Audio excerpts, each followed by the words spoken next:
What's going on, everybody? Um, yeah, we are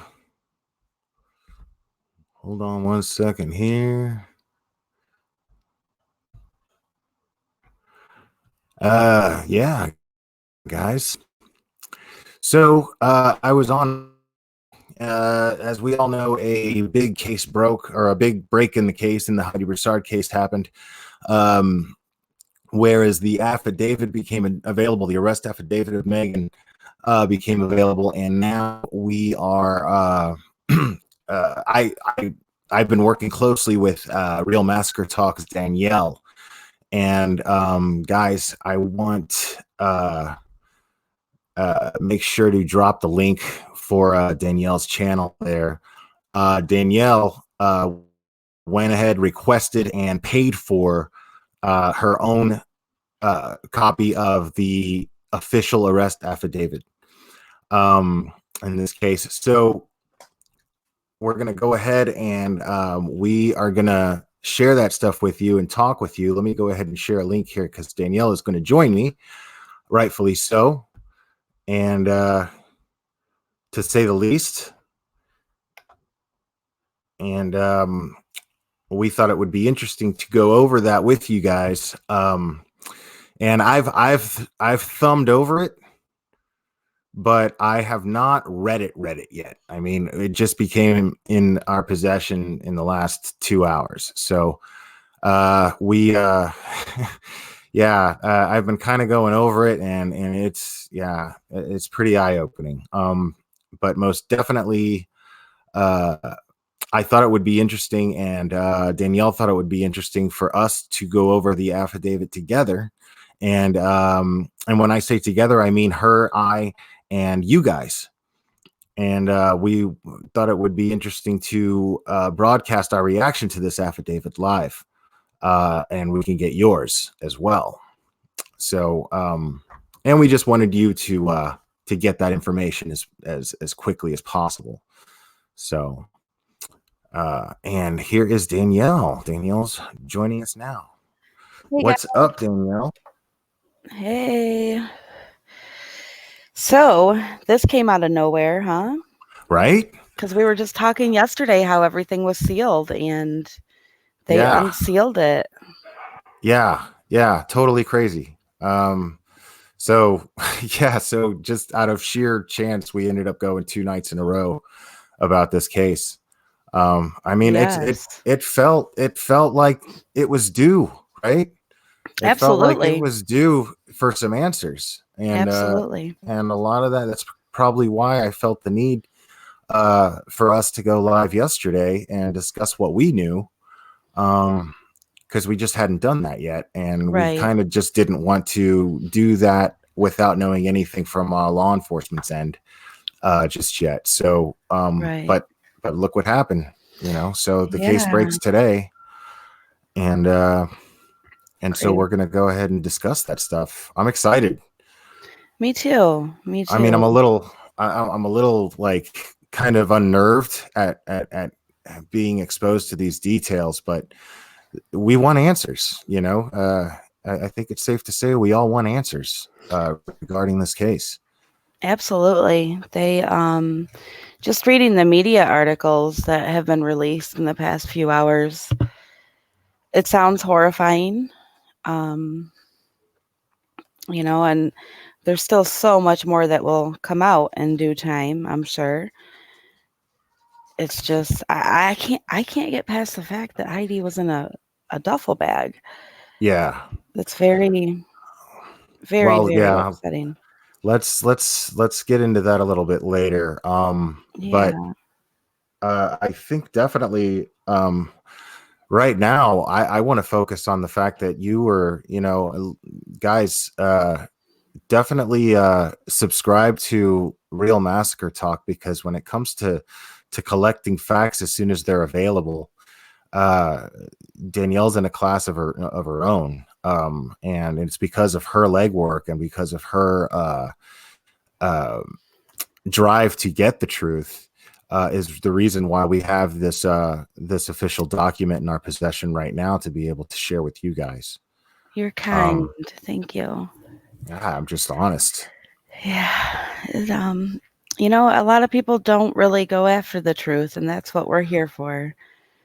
Yeah, So, yeah, for and it's sure. hard when the media gets this stuff because they don't often release it. They hold on to it and then they'll write story after story about it, until they get all Right. their articles written and stuff like that. So, Well, what we're going to do tonight, what we're going to do is we're actually going to go over the official affidavit, the arrest affidavit of Margot's here. So she is this is going to be uh nothing but the truth, because this is the official account of one of the arresting officers, correct? absolutely. Yep, it is. It is. And it goes Um through every detail that they have to charge her for. yeah, this was written very carefully. I Yes. mean, it appears, at least just in the manner that it's written, it appears to be like there's no facts left out. Right. They want this thing to be as clear as day when a judge needs to read it, when another attorney needs to read it. This is not this is not speculation. This is not there's nothing on here is up for debate. This Right. is this is it. These are So the facts. absolutely. So if you want me to share the first page, we can start with the first page. Yeah, please, please. Let me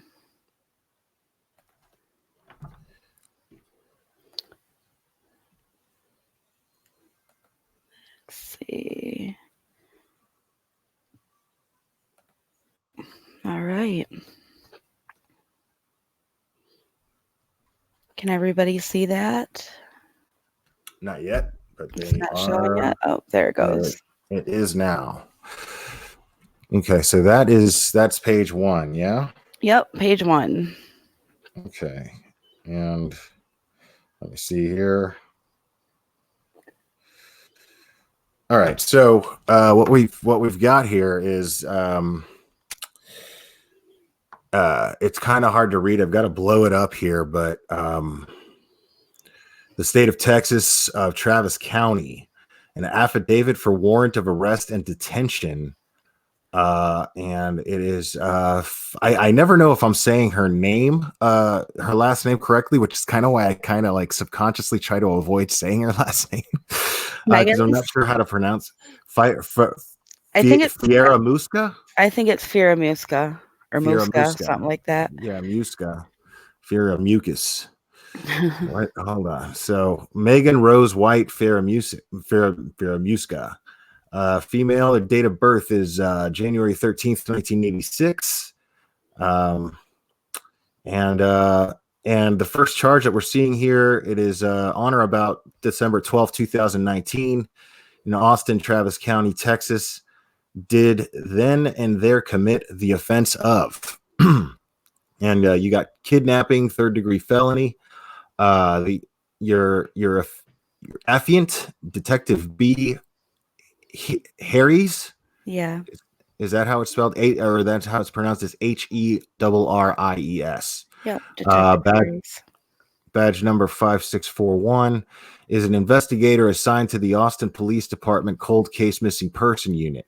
As a result of this assignment, your affiant is responsible for investigating incidents involving missing person and persons who have been taken or held against their will, which is commonly referred to by the offense title code kidnapping. So that first part is basically just stating the fact that that's his crime unit, that's his specialty, that's what he does, and that's why it's his jurisdiction to investigate this case.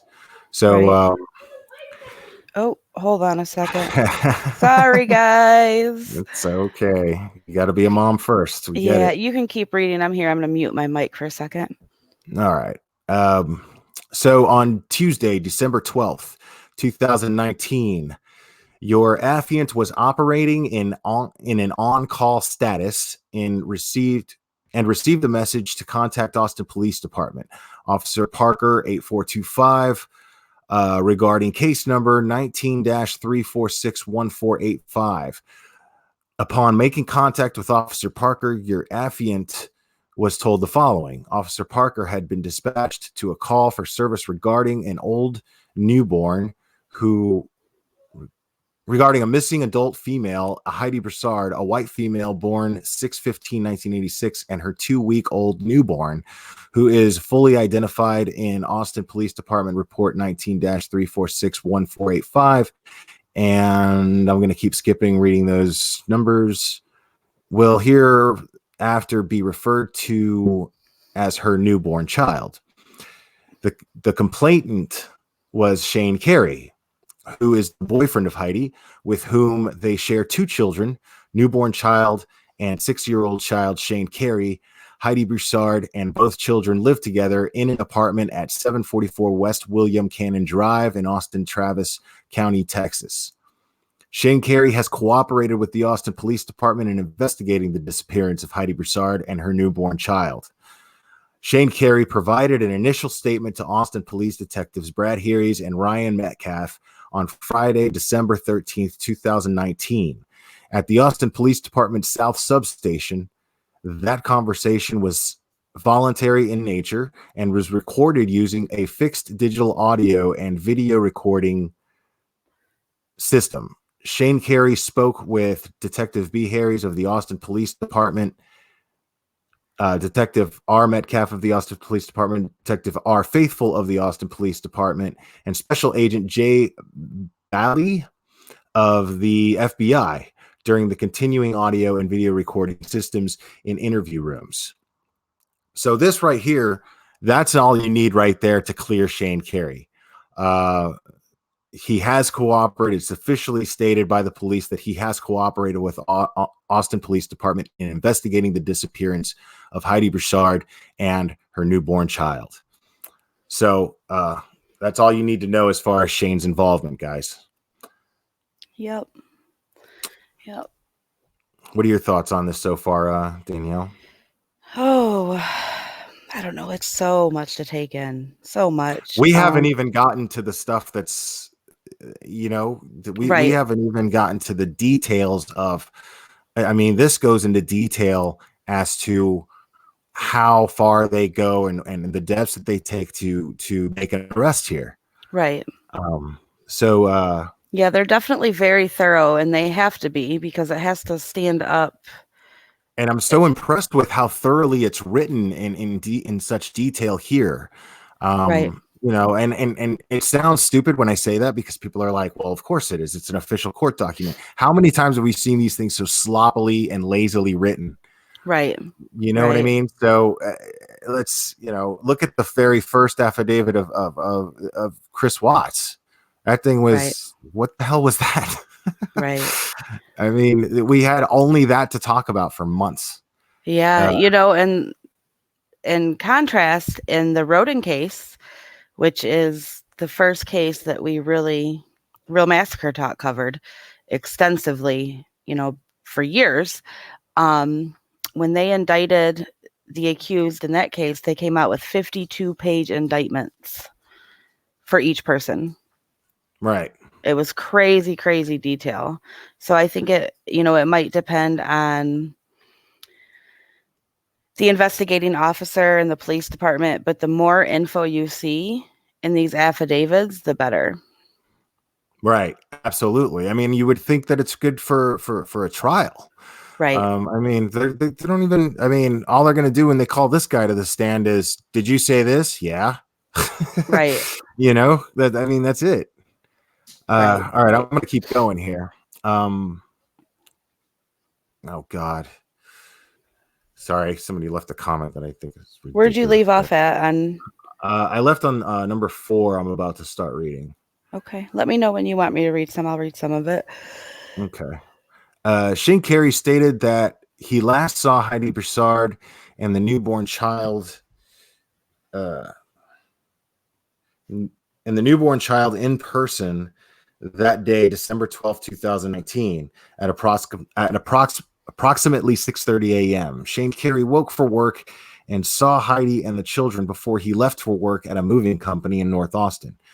Shane Carey advised that Heidi Broussard would ready the children for the day, then take the the 6-year-old child to school at Callan Elementary, 2817 Kentish Drive, Austin, Texas. I reviewed scene entering. Oh no, sorry. I reviewed images captured by surveillance cameras at Callan Elementary. Heidi Broussard can be seen entering and exiting the school on surveillance cameras provided by the Austin Independent School District with the newborn child. Based on video evidence, Heidi Broussard left the school at approximately 8:12 a.m. with the newborn child. So she was seen on camera going in the school and out of the school, and with Margot. Okay, Danielle muted there, but we're nope, I'm here. Yes, she was seen going in the school and out. So that again answers the question there, because I wasn't sure if she had Margot with her in that picture, that still that we have of the surveillance footage of the school. Right. So, but that right there answers that question very, very clearly. Do you want to go ahead and read 5? Sure. Everybody can hear me okay, right? You can hear me, Will? I can hear you fine. Okay. Shane Carey and Heidi Broussard spoke on the phone at approximately 8:30 a.m. regarding dropping the child off at school, a confirmation that was confirmed by a consent search of Shane Carey's phone. Shane Carey stated that he did not speak with Heidi Broussard the rest of his workday. Shane Carey got off work at approximately 1:50 p.m. and called Heidi Broussard. The call was not answered and went to voicemail. Shane Carey arrived in the parking lot of their apartment complex at 744 West William Cannon at approximately 2:50 p.m. on December 12, 2019. Shane Carey noticed that Heidi Broussard's vehicle, a white 2012 Honda Fit bearing Texas license plate, it's redacted, was parked in the parking lot of their apartment complex. Shane found the front door to their apartment to be unlocked. Shane stated that it was not unusual for the front door to be unlocked. Shane stated that the apartment was not in any disarray and that nothing inside the apartment appeared to be out of the ordinary. Neither Heidi Broussard nor the newborn child were in the apartment, according to Shane Carey. Shane believed that Heidi and the newborn were possibly visiting another apartment in the complex or were at the park. Shane realized as the day progressed that their elementary-age child needed to be picked up from after-school activities. Shane went to pick up the child at approximately 5:50 p.m., thinking that Heidi Broussard would be there as well. Shane waited until after 6 p.m. Heidi Broussard did not arrive to pick up their child. That's interesting right there, because Caressa actually said on her live that Shane never got a phone call from the school, and that was odd that he just went and got Silas from the after-school karate program. But right here, it clarifies that he went to get Silas expecting to see Heidi there, and she wasn't there. So I'm not really sure, though, why he would expect to see her there if her car was in the parking lot. Right. So yeah, that's weird. Yeah, it is weird. But we'll keep go ahead and keep going.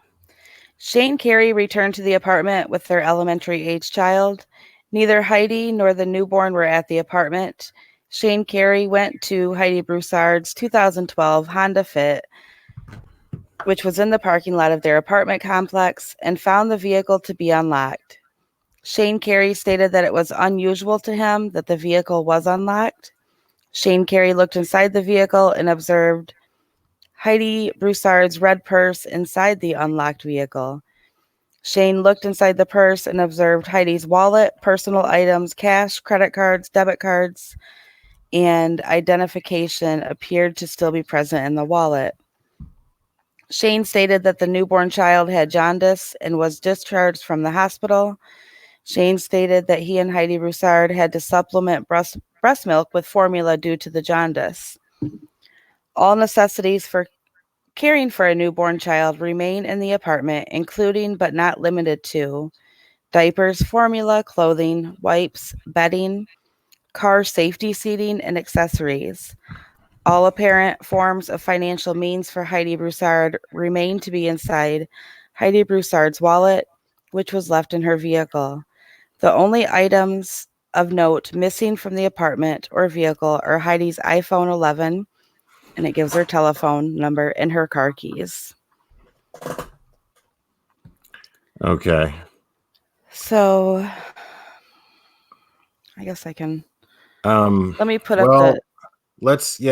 let's talk about real quick that this was all very, very suspicious behavior. Right. Or not behavior, but suspicious circumstances, I should say, Right. regarding why this would raise some red flags, would raise Shane's antennas there. Right. Why doesn't she have anything for the baby if she's not here, and where's the baby? Right. So this is I can only imagine what he's feeling right now. I'm going to put up the next page that we're on. Sorry, guys. I forgot to put up the second page that we read. Sorry about that. You're good. All right. I mean, I think it's kind of hard for anybody to read, actually, but probably. So but if small. anybody wants to screenshot and read, or we're going to drop these documents in the group as well. So yeah, absolutely. And guys, make sure to because sometimes maybe they can read along with a second window open, depending on the device they're using to listen to the live. right. So guys, make sure you drop that link for the Heidi Broussard discussion group in Facebook, so that everybody can access these documents for themselves and read along if they need to.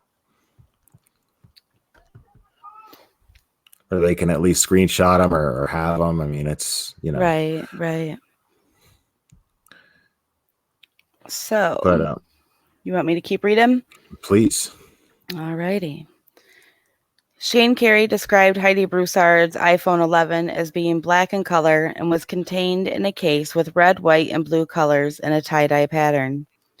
Shane Carey described Heidi Broussard's keys as 3 to 4 keys on a key ring with a Honda chip-enabled car key and 1 key on the ring with blue tape.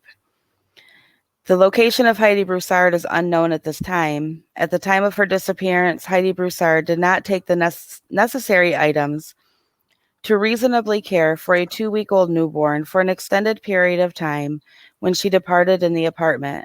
Heidi Broussard does not possess the necessary items to reasonably and legally travel inside a vehicle with a 2-week-old newborn, such as an infant car seat and base.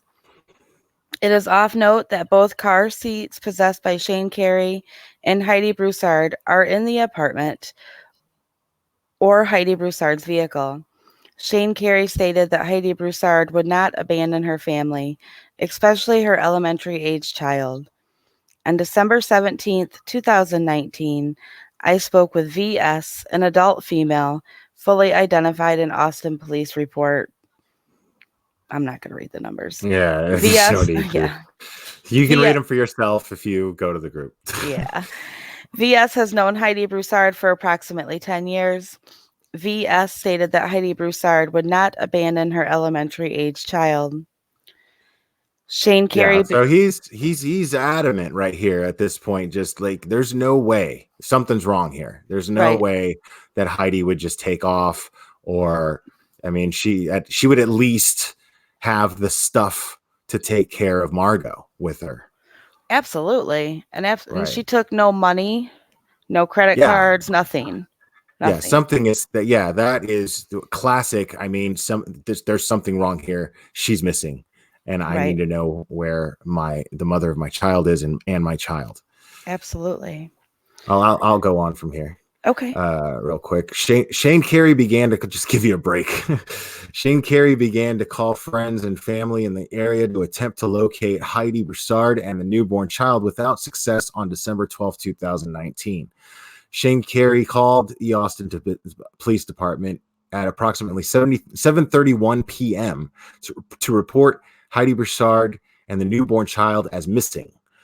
Responding Austin police officers conducted a deliberate search of the area of the apartment, contacted members of Heidi Broussard's family and friend group, conducted a reverse 911 call, calling over 4,000 residents in the immediate area of the apartment, and released the names and images of Heidi Broussard and the newborn child to the media, all without locating Heidi Broussard nor her newborn child. Now, I don't know. Danielle, a reverse 911? I've not. That's a first for me. I mean, but I mean, it's fantastic. Absolutely. To me, that is a very, very positive thing to have, a very positive procedure to have to help bring a community together in a situation like this. Absolutely. Because they To make couldn't. everyone feel important and intricate in locating these two people safely. Right. It's a great alternative, especially when they couldn't issue an Amber Alert in this case. Right. Because I mean, Amber Alerts have specific things that need to be met, like a vehicle, last known whereabouts, and they didn't know this. and at this time, they did not have this information. So Right. what did they do? They did a reverse 911 where they called 4,000 people in the area that just might know something. Have you seen anything? I mean, I'm not going to hang up on a call like that, right? Right. So I think it's a fantastic idea. I love this. So far, I'm loving the way that law enforcement has been handling this case. Absolutely. Me too. All right, I'm going to go on here and let's see. Your affiant researched the target number belonging to Heidi Broussard through Zdex.com, which is an online tool that will identify the carrier and registered name associated with the phone number. The target number was registered to Shane Carey, the service provider of the phone, T-Mobile. Your affiant contacted the law service for the target number and that the phone was currently showing up to be on and active. Per T-Mobile policy, your affiant was directed to complete the T-Mobile exigent to form to T-Mobile. A surveillance order with an emergent addendum was sworn to by the affiant and was presented to Travis County District Court Judge Jay Kokurek. Judge Kokurek reviewed the order and approved the document with her signature. So they went out and they got basically a warrant to get these to track this phone. Yes, they did. So a judge right away signed off on this and said, "You guys are good. Go find her." Right. So yeah, that's pretty incredible. I mean, it's probably common procedure, but I mean, it's just a cool thing to see everyone work together so swiftly like this to get. It's neat. Yeah, it's neat to see how they do things, and I like that I just learned a new website to search phone numbers on. Right on. Yeah, you guys. Yeah, man, you ladies, you guys think of stuff like that before us men do. Yeah. Or at least, yeah. We do. All right. So, an emergency ping of Heidi Broussard's phone number began at approximately 4:56 p.m. on Friday, December 13th, 2019, and ran continuously for 48 hours until the afternoon of Sunday, December 15th, 2019. The continuous ping of Heidi Broussard's phone was requested to indicate any location data associated with the use of the cellular device. The data was updated and sent at 15-minute intervals for 48 hours, indicating that the target phone was not in use. So you want to put that into layman's terms for us there, Danielle? explain The what phone they did wasn't, there? yeah, the phone, they set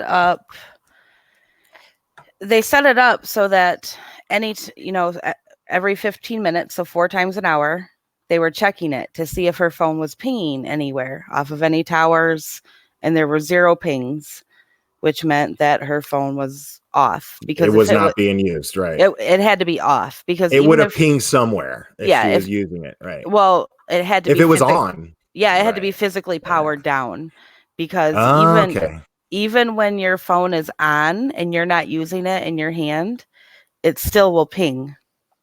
Right. So her Right. phone was off. It was shut off. Yeah, because it pings off the signal, no? Right. Right. Okay. Yeah, yeah. So okay. Um an emergency ping. Did I already read that? Yep. You're on Okay. 16. I thought so. According to Shane Carey, Megan Fieramusca, also known as Megan Humphrey, and Heidi Broussard have been friends since attending the Texas Bible Institute in Columbus, Texas, approximately 10 years ago. Megan Fieramusca and Heidi Broussard speak on the phone regularly. According to Shane Carey, Megan Fieramusca and Heidi Broussard became pregnant around the same time in 2018. Now we're getting to the details here Yes. of stuff that we've been asking and trying to speculate on here. Both expectant mothers were due in late 2019. Shane Carey stated that he saw Megan Fieramusca visibly pregnant in person. Megan Fieramusca held her hands to her held her hands to her apparently pregnant stomach, appearing to support the weight of her unborn child. Wow. Shane Carey reported that Heidi Broussard and Megan Fieramusca had spoken about the possibility of delivering on the same date. Wow. I'm going to read these 3 little short ones, and then I'll let you move on to 21. Okay. On November 25th, 2019, Heidi Broussard's water broke early in the morning. Shane Carey and Heidi Broussard went to St. David South Austin Hospital for medical treatment in anticipation of childbirth. Megan Fieramusca was alerted to the impending delivery. On November 26, 2019, Megan Fieramusca drove from her home in the Houston, Texas area to South Austin while she herself was approximately 37 weeks pregnant. The afternoon of November 26, 2019, Heidi Broussard and Shane Carey gave Megan Fieramusca a key to Heidi Broussard and Shane Carey's apartment from Heidi's key ring. Wow. So Austin police officers Levine and Wynn spoke with SD, a nurse at St. David's Austin Hospital, who is fully identified in Austin police report. Nurse SD overheard Heidi Broussard and Megan Fieramusca conversing about Megan Fieramusca being 37 weeks pregnant. All right, so wow. So far, according to Shane, because this is basically Shane's account directly to the officer. Right. And Shane is basically saying that, according to him, Heidi and Megan were pregnant at the same time, and even kind of talked about, wouldn't it be crazy if we had our kids on the same day, if we delivered on the same day? Wow. So this also, if you think of the deep manipulation here, like, let's break that down for a second, Danielle. Think about that manipulation, because that right there is enough of a tool to get a woman to bond with you again after 10 years. That's Absolutely. enough. That's enough to utilize to gain leverage and trust with her, to say, hey, we're both, look at this, we're pregnant sisters, and we might even have our babies on the same day, and we're going to have babies that are going to grow up together, and blah blah blah. All this talk was probably taking place. Right. You Like know what they I'm were, saying? poor Heidi thought she was going through a pregnancy with her best friend. Right. I mean, yeah, they hadn't been friends very tight for a long time, but this was the way to win her heart, right? This was the way to Right. gain that trust real quick, to get her guard down. If I'm Megan, this thing is genius, right? It's a classic. It's a perfect effort to, not a classic, but it's a perfect effort to gain her trust and get in good with her and get her guard down, Right. regardless of and regardless of any red flags that are within reason. That would trump certain red flags, wouldn't it? Just having that Absolutely. kind of bond with a friend of yours that you've known for so long. You're going to be blind to a lot of things just because you're Right. so excited about that. I mean, That's if I were in Heidi's shoes and my best friend of 20 some years said, "I'm pregnant," that would be oh my a god, I'm huge, pregnant too. yeah, a huge bonding experience, somebody to talk to, and especially when you're due right around the same time, and it's very, very calculated and manipulative and sick. Absolutely. I mean, this is some deep, deep shit right here. This is some evil shit. Right. I don't even know how else to describe that, dude. Um, Jesus Yeah, and I fuck. mean, and they gave her a key to their apartment. Yeah. I mean, It's they were excited. She managed this situation is enough to get people just as, not only to keep their guard down, but get them excited for you and have your back and protect you. And we're doing this together. That's the mind frame. We're doing this together, me and you. You know, why do right, you think nobody's in the delivery room when someone has a baby? You know what right. I'm saying? Like, it's only the husband. I mean, I know that. Yeah, nobody. Usually the doctors are pretty, so it's probably safe to assume that they were insistent. Hey, this is my friend, and she's pregnant, and we've been going through this pregnancy together. So I'll be damned if you're not going to let her in the delivery room with me. Yeah, You know? I mean, you definitely have to say, I had C-sections, so I didn't have that experience, but just from my friends having babies, I know, here the rule is 3 people. Some hospitals, it's less than that. Some let you have more, but ultimately the pregnant mother has the say so. If they say, "Hey, I want this person, in the room," 9 times out of 10, they're going to let that person be in the room. So, Yeah, I mean, I've heard different, but yeah, I mean, you would know better than I yeah. would. You've I mean, had I think it does vary from I've hospital to only been in hospital. the delivery room for one kid. Yeah. Yeah. But yeah, I got that impression. But yeah, I've gotten that impression. But it makes sense to me that e- even if that were the case, right? Even if it were the case where they don't let somebody in the delivery room, I can see Heidi putting up a fight to make sure she is, based on this level of manipulation that she's endured. Oh, yeah, I see it. And I That, mean, her level of manipulation even went as far as to Shane, because Shane believes she was pregnant. Shane believes she was a yeah, great friend to Heidi, and he never once suspected her when Heidi was missing, in the yeah, first she couple had to days that we have. know of. Yeah, I agree with you. Yeah, I mean, that's she manipulated 2 people, and Right. to also manipulate somebody who's probably, because Shane doesn't strike me as the kind of guy that's real trustworthy, but he trusts his lady. You know what I'm saying? And he's like, okay, whatever you're comfortable with. You know, Absolutely. I mean, this is going to be the default way of thinking for a loving fiance and father, I would think. Absolutely. Yeah, absolutely. So, Absolutely. okay, so I'll let you go ahead and keep going here. All right. I promise I'm sharing my screen, but it's not showing up. So I think there might be a Oh glitch. no, no, it's not. I just have to pay closer attention to it because I have to be the one to share it. Oh, okay. We're on number So 21, right? yeah, Yeah. yes, Okay. yeah. Because you see, I just read those 3 shorter Yep. paragraphs, and Yep. Okay. Shane Carey reported that Heidi Broussard delivered her newborn child on November 26, 2019. The following people were in the room when Heidi Broussard delivered her newborn child: Shane Carey, VS, an adult female fully identified in Austin police report, and Megan Fieramusca. so Just they it, were the only 2 in the delivery room. yes, Only Shane, the father, and Megan were in the delivery room with and Heidi. Not even Heidi's parents. nope, Nobody. Yeah. VS was in there, which is Caressa's mother. Okay. So okay. Wow. Her Caressa's name's mother? Yes, Caressa's mother. Her name starts with a V and ends in Shreves. Wow. Yep, Okay. that's Caressa's mother.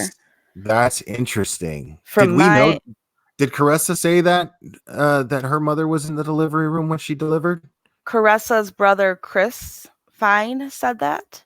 He actually went into detail and said that his mother held Heidi's knees and Magen held Heidi's hand. Okay. Yeah.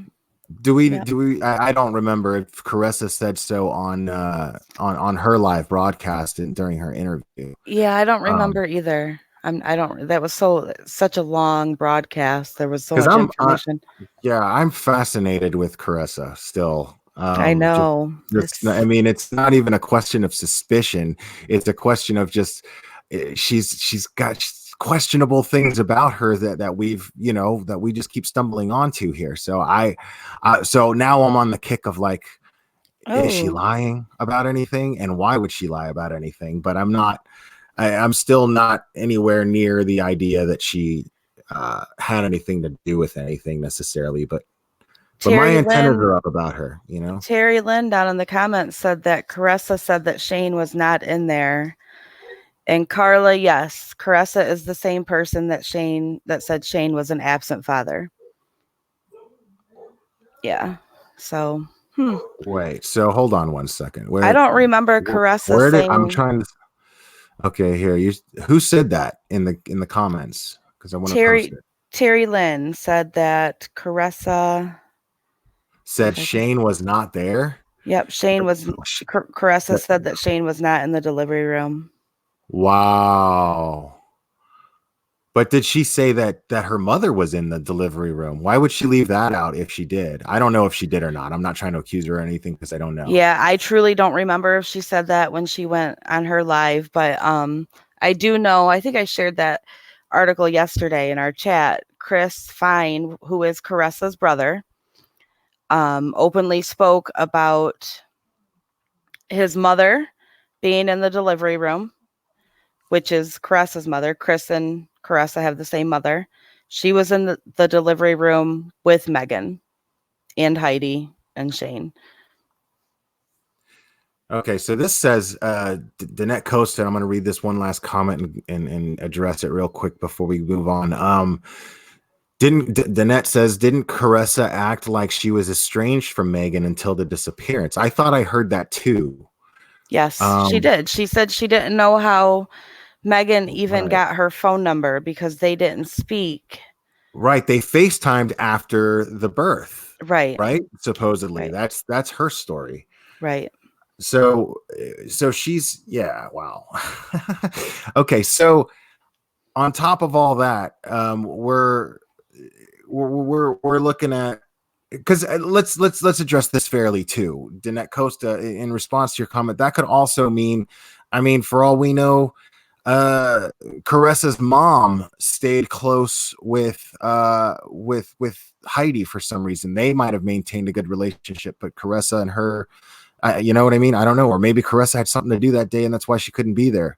But, I mean, but it still strikes me odd as to why Caressa's mom would be in the delivery room during Margot's birth. I Yes. mean, does that strike anybody else odd, or is that I just think me? it's weird. I Hey, think I it's mean, who knows? I mean, everybody has a right to have whoever they want in there. I'm just trying to figure out why her. right. So, okay. Yeah, it's interesting. Right. Okay, so let me pick up where I left off. We're gonna be here a while, Danielle. You're cool with that, right? Yeah, I'm good. I'm Okay. good. All right. Okay, additional family members entered the room after the birth. The newborn child was first held by Heidi Broussard, then by Shane Carey, then by V.S., which is Caressa's mother, then by Shane Carey's father, an adult male fully identified in Austin police report. Immediately after Shane Carey's father was handed the grandchild, Megan Fieramusca interjected herself and asked to hold the newborn child, stating that she had to leave.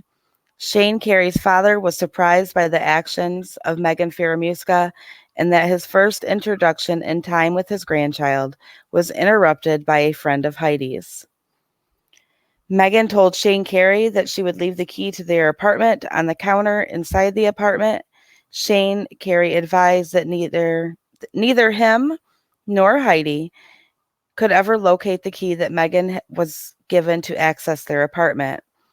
Magen Fieramusca left the hospital no more than an hour after Heidi delivered her baby and returned to Heidi Broussard in Shane Carey's apartment, where she stayed until November 27th, 2019, when she returned to Houston, Texas. Magen Fieramusca drives a gray 2015 Nissan four-door bearing Texas license plate number, which is redacted. I reviewed a search of Learn Vigilante license plate online registry, which shows that Magen Fieramusca's 2015 Nissan four-door was captured on stationary license plate reader operated by the Giddings, Texas Police Department traveling between Houston and Austin. The data confirms that the vehicle operated by Magen Fieramusca was traveling in the direction of Austin on November 26th, 2019. Okay, so now we're on to the next page. All right. So real quick, let's talk about first of all, she had a key, which clearly explains why there was no forced entry in the apartment. But at the same time, there didn't appear to be any forced entry or any force used to get Heidi, according to the which we'll get to. There doesn't seem to be any force used to get Heidi into the car from the apartment. So, I mean, maybe she just planned on using the key and then didn't have to. I don't know. Maybe. Because wouldn't you be surprised? You know what I'm saying? If she just walked in, she told you to leave the key on the counter. She never left the key on the counter. And then she just shows up and walks in the house. And you're going to be like, what the fuck are you doing? Absolutely. Like, you still have the key. Why didn't you leave it on the counter? And when we ask you to leave the key on the counter, there's a strong implication there that means that we don't feel comfortable with you having a key to our home freely. Right. So yeah, that's weird. So, and then you've got, so rewinding here. So grandpa's holding the baby and Magen says, hey, listen, I gotta leave. I could just see, I got crackhead style ringing in my head right now of how she did that. You know what I'm saying? Like, hey, well, look, I gotta leave. So let me hold the baby. And then just goes and grabs the baby out of it. And dude's like, fuck, dude.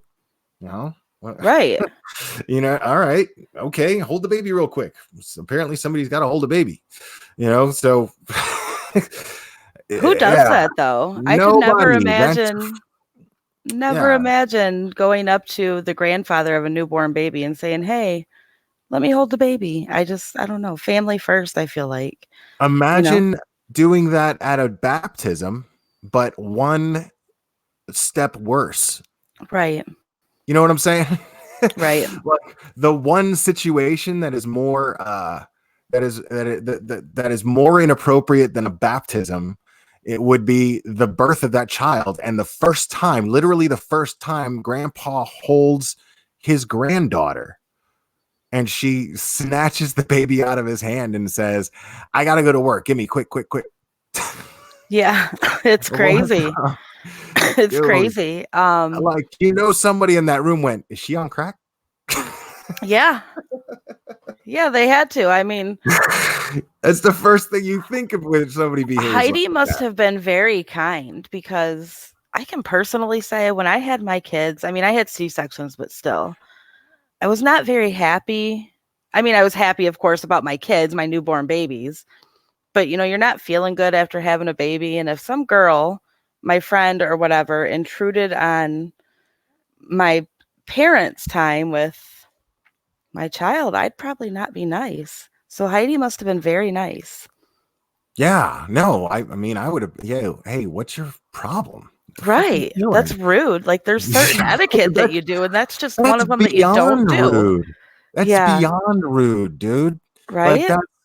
I mean, that's insane. That's like I that's agree, like Wicked Witch. She said if someone does that to her with her grandkids, they're going to get smacked. My mom would have laid somebody out who did that.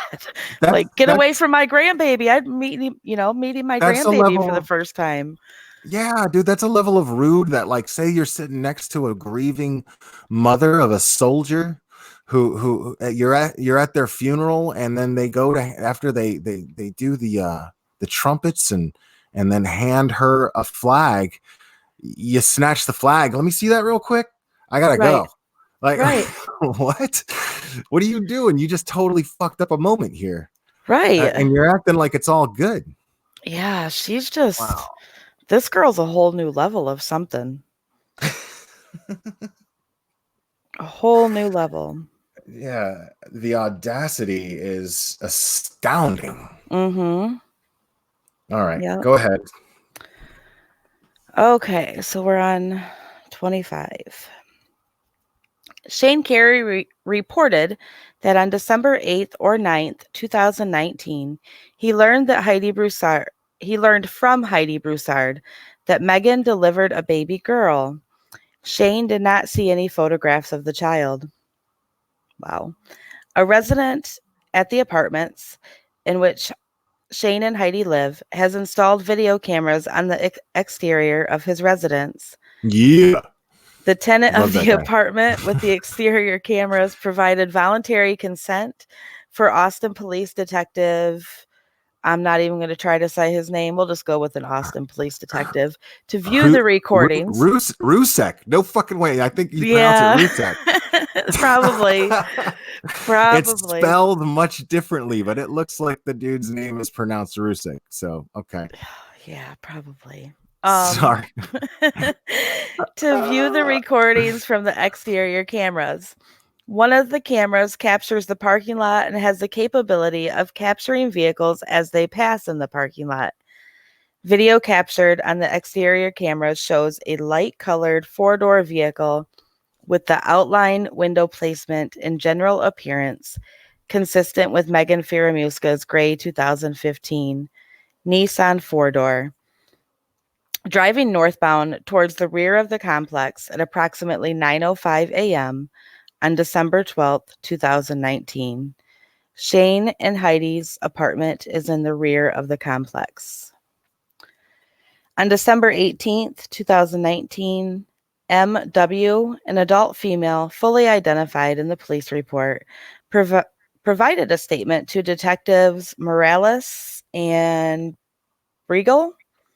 Okay, The so state, this is the neighbor with the surveillance yeah, footage. the statement was captured on a fixed audio and video recording system. MW stated that on December 11th or 12th, 2019, she was driving through the rear of the complex. Oh, I lost my spot. She was driving That's through the rear of the complex and she saw a four-door vehicle believed to be light and colored stopped in the parking lot perpendicular to the provided parking spaces. MW stated that she saw a white adult female walk from between buildings 7 and 8 towards the vehicle parked perpendicular to the provided parking spaces. The adult white female was carrying a small infant who was wearing a knit cap. The adult female carrying the small infant walked towards the vehicle parked perpendicular to the provided parking spaces. MW saw a female exit the front passenger seat and greet the adult female who was carrying the small infant. The front passenger seat opened the rear passenger side door of the vehicle. The adult female carrying the small infant entered the rear passenger seat. Both doors closed and the vehicle drove away. MW stated that there was not time for the adult female to secure the infant into any type of child restraint system before the vehicle drove away. MW turned from the main lane of the parking lot and last saw the four-door vehicle driving towards the exit gate to South First. Wow. So okay, this lady, she gets this footage. This is her account of the footage that she caught, and so they definitely thanks Doodlebug. So they definitely recorded this account of hers. I don't think And this is footage. I think this is her her saying, but eyewitness events. The one before okay. that was the footage from a So different this is neighbor. not okay. So this is just a different witness in the complex, is what you're Right. saying. Right. Okay. So yeah, and she's yeah. So far, I mean, it's clear that if Megan got out of the passenger side, uh, unless the for some reason the driver door doesn't work, for whatever reason, if Megan got out of the passenger side of that car, that indicates to me that somebody was driving. Right. And so yeah, we're gonna go ahead and keep going. Well, and if you also notice, it talks about how in order to open the back doors of the vehicle, the rear doors of the vehicle, She had to, yeah, good call, because that goes to that goes with something that somebody said earlier, right? that was me. I said that I wonder if she had child safety locks, That that was once Heidi you. got in that back seat, she couldn't get out. Right. That's yeah. That's crazy. That's crazy. Yeah, it's nuts. I got the Okay. child safety locks for the child, but we don't need the car seat. What? Right. Right. Okay. Crazy. Um. Okay. On December 19th, MW returned to the Austin Police substation and was presented a photo lineup. The photo lineup was prepared by Detective Morales. The photo lineup featured 6 images of females, one of which was Magen Fieramusca. The females were all of similar complexion, and none of the females stood out of the lineup. The photo lineup was presented to MW by Detective Mitchell. When MW saw the photo of Magen Fieramusca, she stated that she was 60 to 70% sure that was the female she saw in the front seat of the vehicle in the parking lot at the apartment complex. 60 to 70% sure. Yeah. Yeah. I mean, that's not great, but I mean, well, she had a comb over, so I'm 60 to 70% sure it was her. I mean, how many women do you see with a comb over? I don't know. All right. Oh man, I feel like that's something you could never forget if you saw it in person.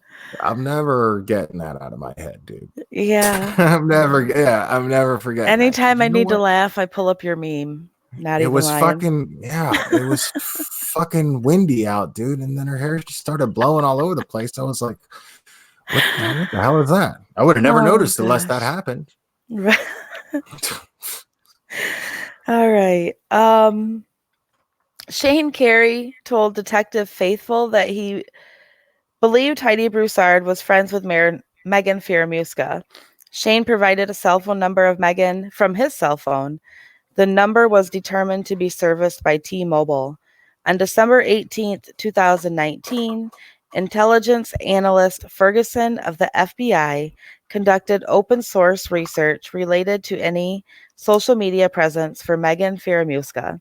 A search of Heidi Broussard's contacts on Instagram revealed an Instagram account for user Megan Humphrey. All right, I got to pull up the next one. Wow. Okay. So She did delete her Facebook. She was active in a few of the groups for Heidi. And when I pulled her background report, I You're have talking her about who are you talking about? Megan. Megan was active in your groups? I don't know if she was in our group. She was in other groups. Okay. For a minute, for a quick minute, and then she became inactive. So okay, so what we got there is yeah, there was a lineup there, and she positively ID'd. I mean, I'm guessing 60 to 70% is a positive ID. as far as police are concerned. Probably. Oh, they want us to reread the car part again. How the video. Hold on one second. I'm checking my message. Well, I mean, honestly, we got a lot. Unless there's something pressing as far as that goes, we've got a lot to cover here. So unless it's super pressing, I want to go ahead and encourage people who missed something to just catch the replay. Are you guys are they talking up. about like how I can read it real quick. It'll take me a second. I know we got a lot to go, but we're just so they're clear on the car. So Amy, are they talking about, what do you guys want reread? How Magen walked to the car and the passenger door was open?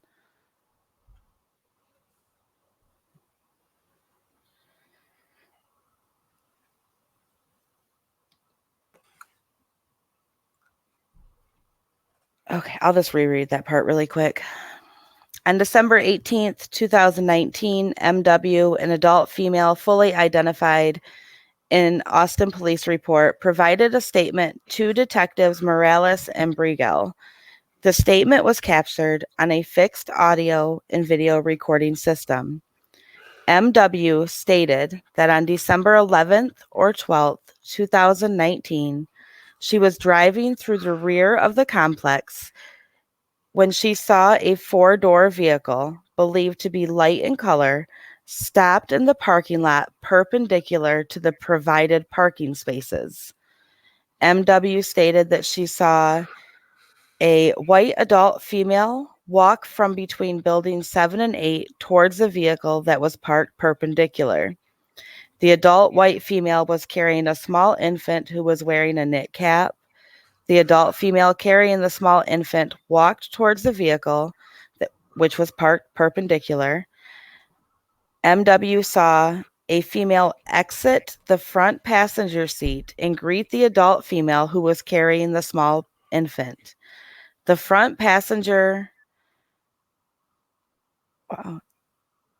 seat passenger opened the rear passenger side of the vehicle. The adult female carrying the small infant entered the rear passenger seat. Both doors closed and the vehicle drove away. All right, real quick. I have to address this comment. Okay. It's Bellamia says, Bellamia-Susie P says it's weird that it said she was searching for bodies, plural, found in Austin and not body.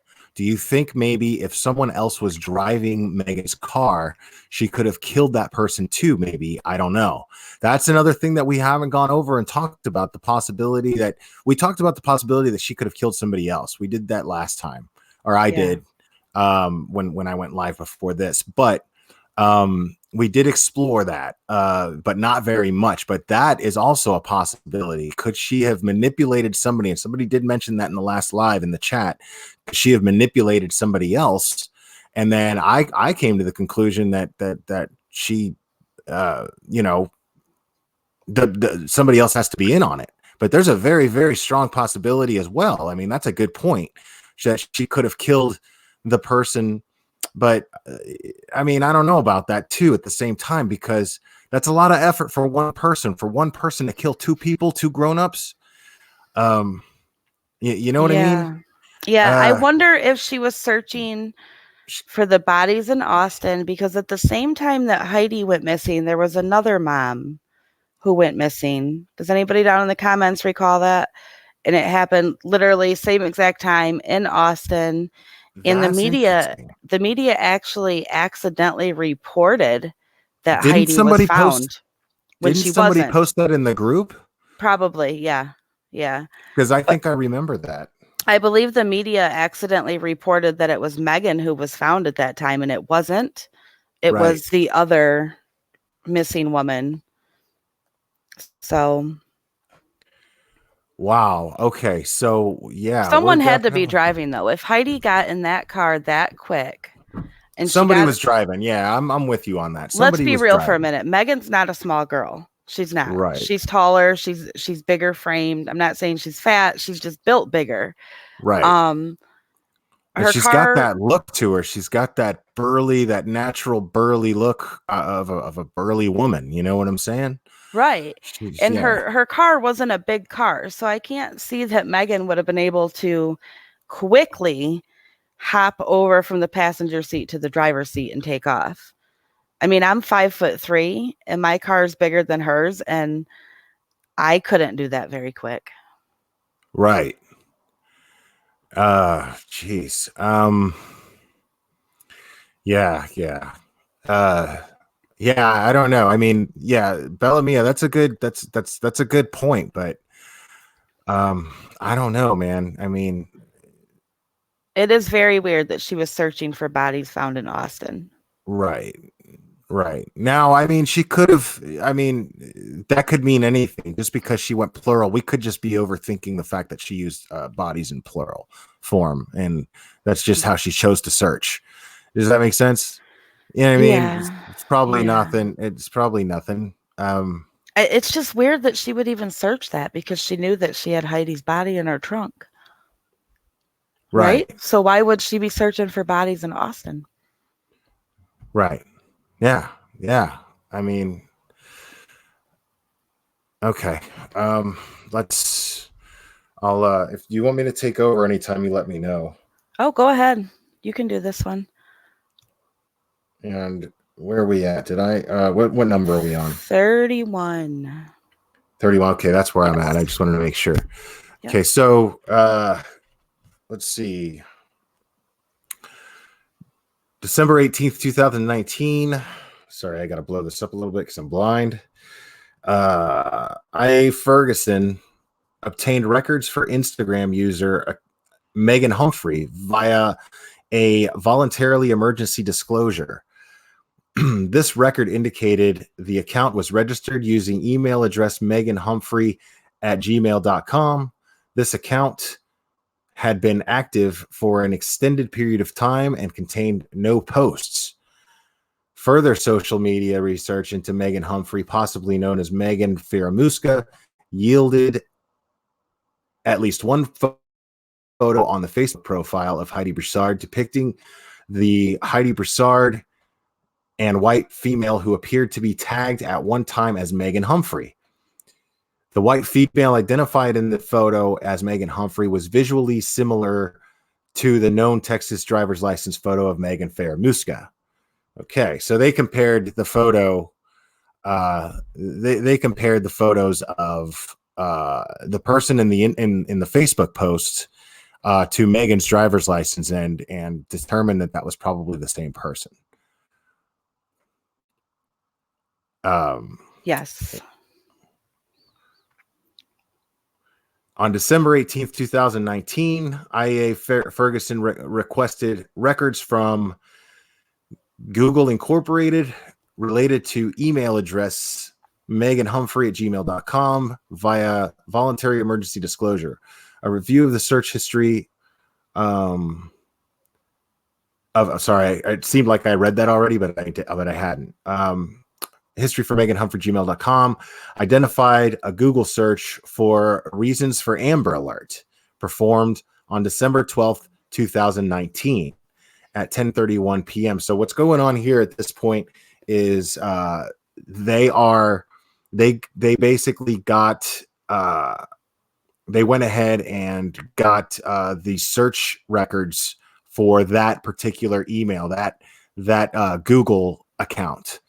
So that Google profile, they went ahead and got that information and found searches, and one of those searches so far being the reasons for an Amber Alert. And that profile is under meganhumphrey@gmail.com. To date, an official Amber Alert of the newborn child has not been released via Austin Police Department or Texas Department of Public Safety. Google search was performed for Amber Alert issued Austin by meganhumphrey@gmail.com on December 12, 2019 at 10:42 p.m. A result of this search located and it places the website, was visited on December 12th, 2019 at 10:42 Central. 10:42 p.m. Central. A full review of searches performed by Magen Humphrey at gmail.com between November 11th, 2019 and December 18th, 2019 revealed some form of Heidi Broussard was searched at least 162 times from a device utilizing the account Magen Humphrey at gmail.com. So 162 times. Excuse me, I'm sorry. So this person, so Magen, let's just say it was Magen because it was, searched for Amber Alerts if they had been put out. So she's checking to see where the cops are at. Is anybody on to her yet? It's basically what's going on here. Right. And yeah, so this is and what were the dates here from okay. That was between November 11th, 2019 and December 12th. So no, and December 18th is when she searched her name 162 times. So she just was over searching, a month. Yeah. She was searching her name 2 weeks before Heidi had Margot. Right. Wow. Why was she searching her name before Margot was even born? Well, I don't know. That's crazy. That's so it's almost like she was obsessed. Yeah. I see it as very obsessive, jealous, envious. She wanted what Heidi had, and she just, I don't know, obsessed with her. And she was like, I'm gonna take it. I mean, and from like, wow. Yeah, so during her pregnancy, she's Googling her crazy 162 times. Right. Like, what is she trying to find out? That's man, okay. A full review of searches performed by Magen Humphrey, gmail.com between November 11th, 2019 and December 18th, 2019 revealed some form of Heidi Broussard was searched at least 162 times from a device utilizing the account. I already read this. On December 14th, 2019, a search was conducted using the account Magen Humphrey at gmail.com for the words bodies found in Austin, Texas, which is what we were talking about earlier. Which is very, very strange. So on December 14th, bodies found. So walk us through that timeline real quick, Danielle. So that's 2 days. That's 2 days after Heidi was missing. After Heidi and Margot were missing, they went missing on the 12th. And so 2 days later, Magen is searching for bodies found in Austin, Texas. Wow. But yet the entire time she had Heidi in a duffel bag in her trunk. Right. Okay. Wow. It's crazy. It's hard to make sense of. They say you can't make sense of crazy. So, and I don't think she's certifiable crazy. I just think that her actions are just wow. Right. A follow-on request via voluntary emergency disclosure for any Facebook or Instagram accounts related to email address Magen Humphrey resulted in the identification of Facebook user ID, blah, blah, blah, vanity name Magen Humphrey. This account was active from 2008 until the account was terminated or deactivated on December 17th, 2019. So she had this thing at 9:09 p.m. So she had this Facebook account for over 10 years, or for 11 years. And all of a sudden she deleted it. And then she just deleted it. So yeah, that sounds familiar. Yeah. IP address history from the account resolved to T-Mobile. Members of the FBI behavioral unit have been included on numerous investigative briefs and summaries related to the disappearance of Heidi Broussard and her newborn child. The totality of the interactions and events related to Magen Fieramusca, including traveling to another city late on into a pregnancy, the interaction with Shane Carey's father, the first time he held his grandchild, the image of vehicle consistent with the vehicle operated by Magen Fieramusca, and the deletion of Magen Fieramusca's Facebook account were analyzed by FBI behavioral unit members who advised that that the situations and scenarios described are indicative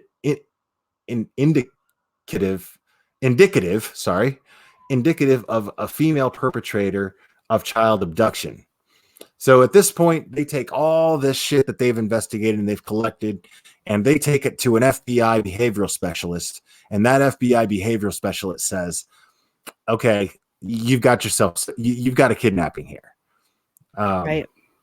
So research conducted by the FBI indicated that Magen Fieramusca resided at 8118 Bojack Drive, Houston, Texas. Okay.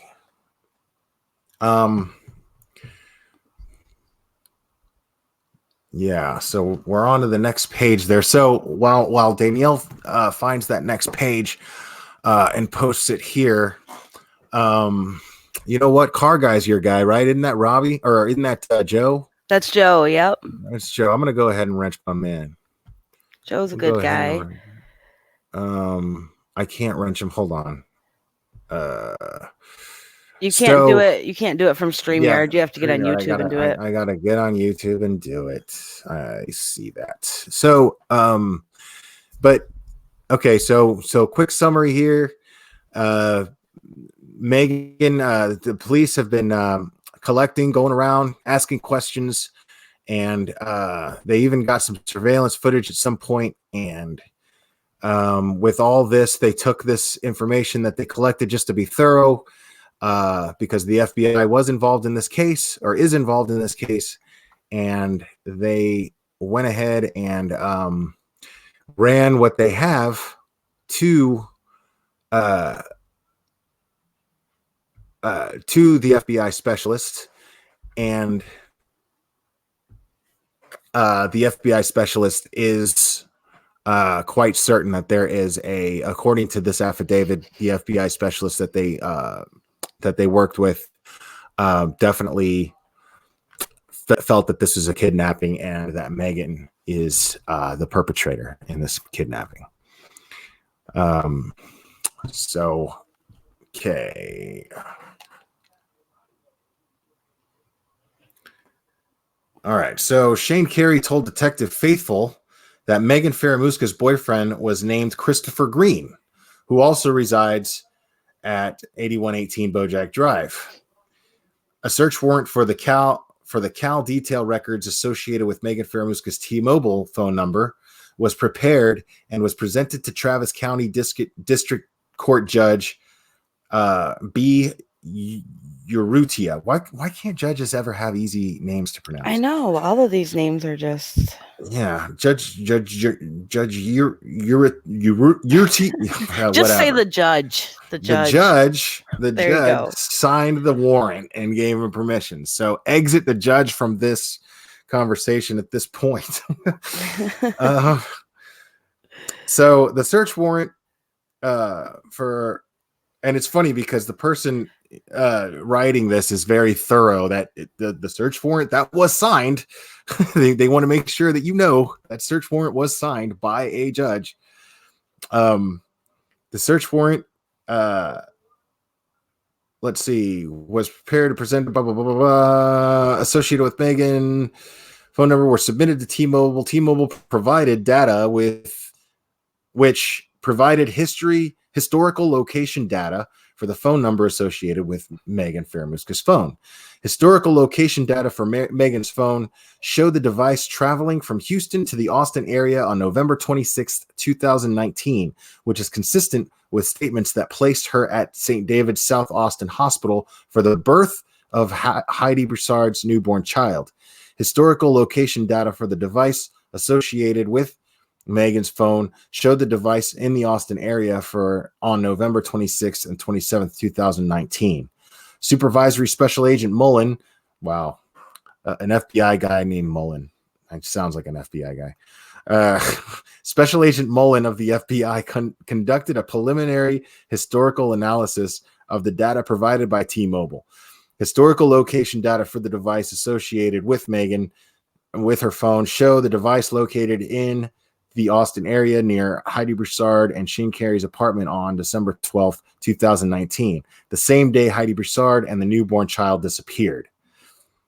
On December 19th, 2019, FBI agents and Texas Department of Public Safety investigators were conducting surveillance of Magen and Christopher Green's house. Texas DPS deployed a helicopter for aerial observation. The operator of the DPS helicopter observed a vehicle parked in the backyard of the residence between the garage and the residence. The vehicle was parked in a manner consistent with an attempt to conceal the vehicle from public view.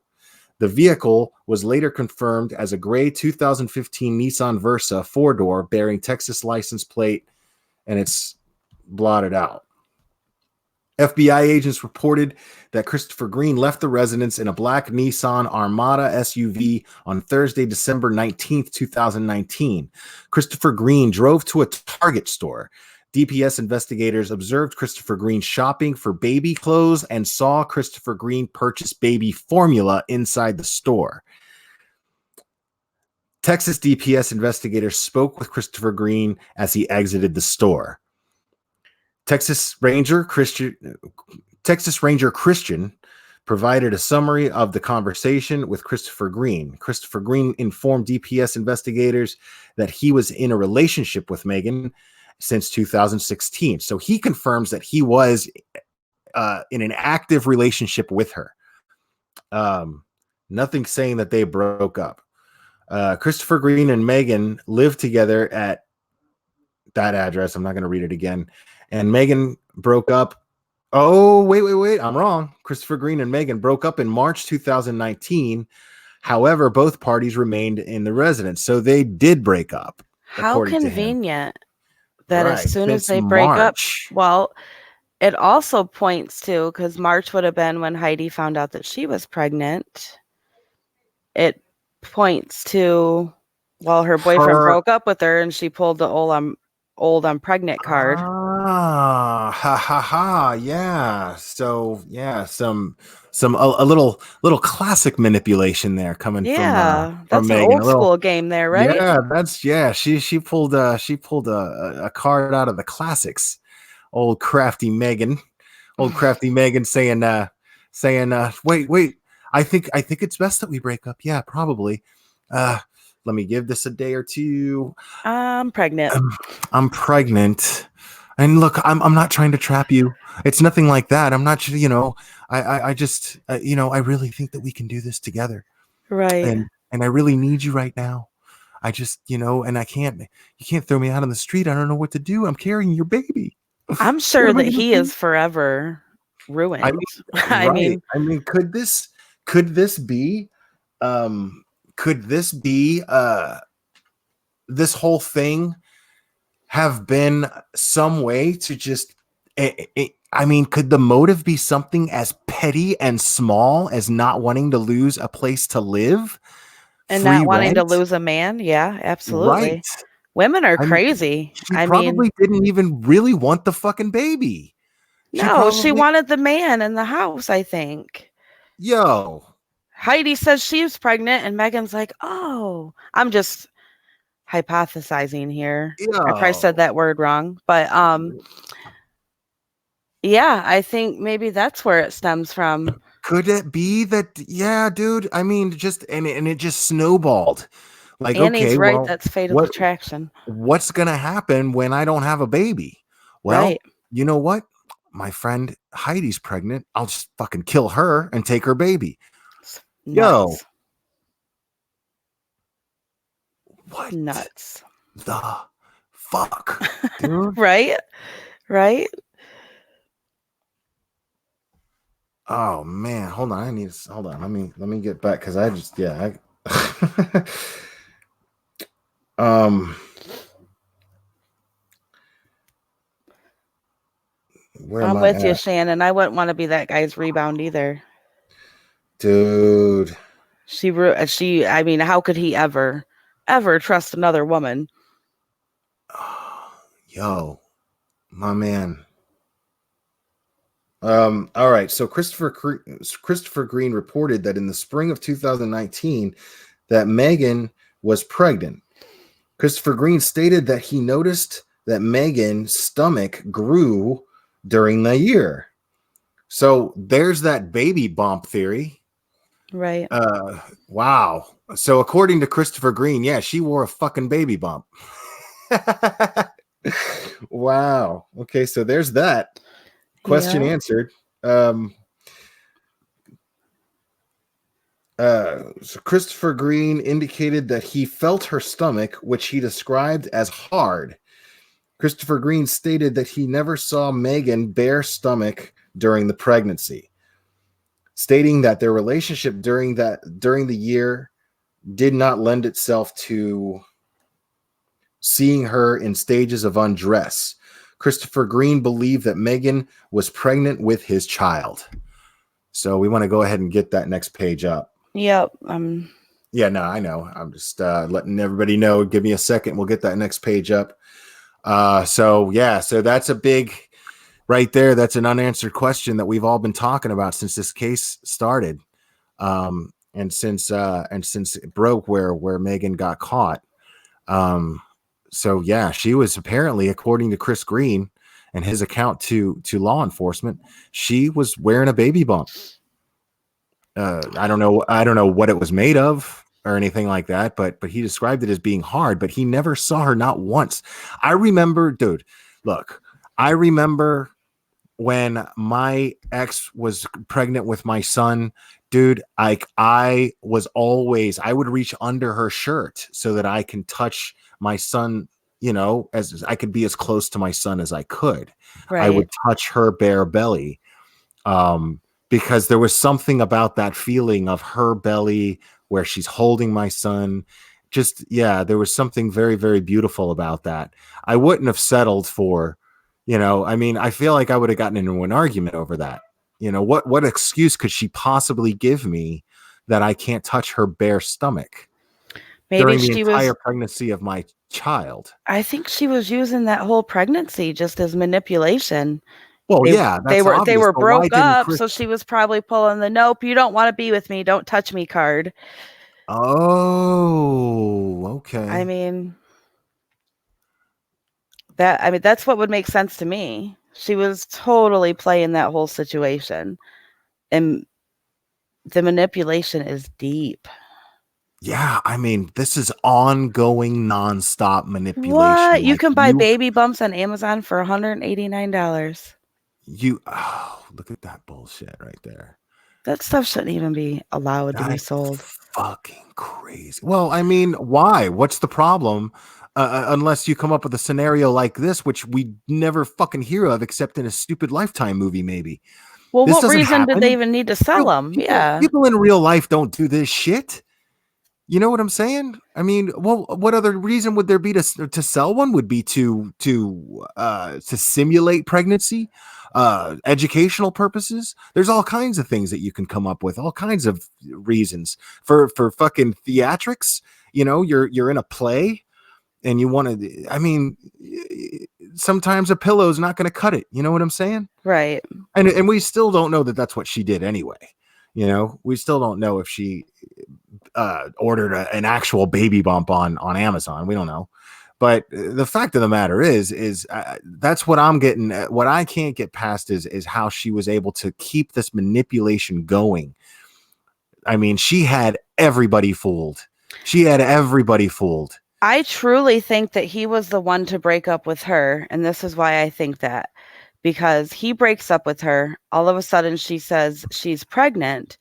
And then, therefore, she's allowed to stay in the house. He wants to take care of his unborn child, all of that stuff, and be a decent man and, expectant father. Had she not said she was pregnant, he probably would have been like, get the hell out. We're done. right? I mean, Yeah, what man's going to keep his ex living in his house unless there's a reason to keep her there, which would be being pregnant. yeah. I mean, right. I'm just it's what I'm doing is that's funny, Emily Rose.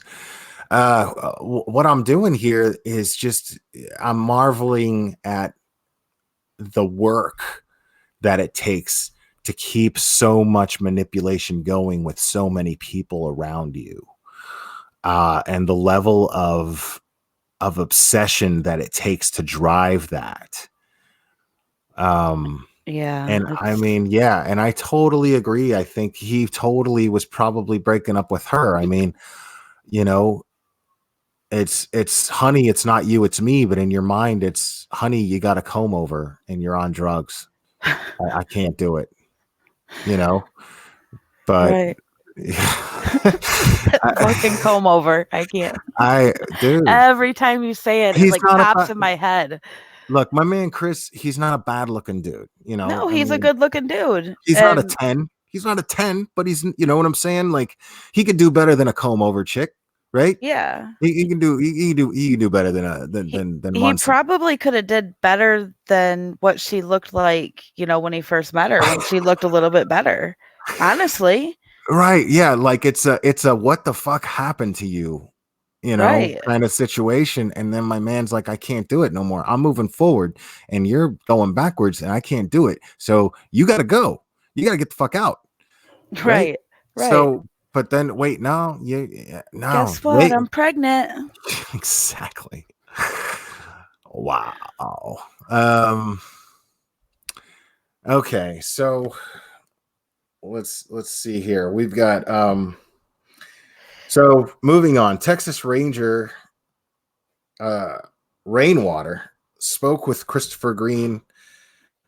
Uh Ranger Rainwater showed Christopher Green a flyer produced by the Nation Center for Missing and Exploited Children, featuring images provided by your affiant of Heidi Broussard and her newborn child.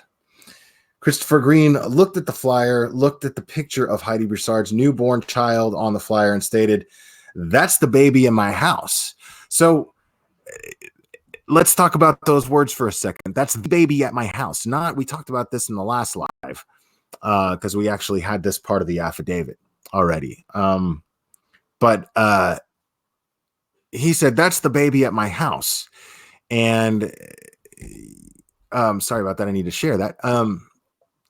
Not that's my baby, right? Right. That's the baby at my house. So that indicates to me that he probably had some suspicions that this was not his child.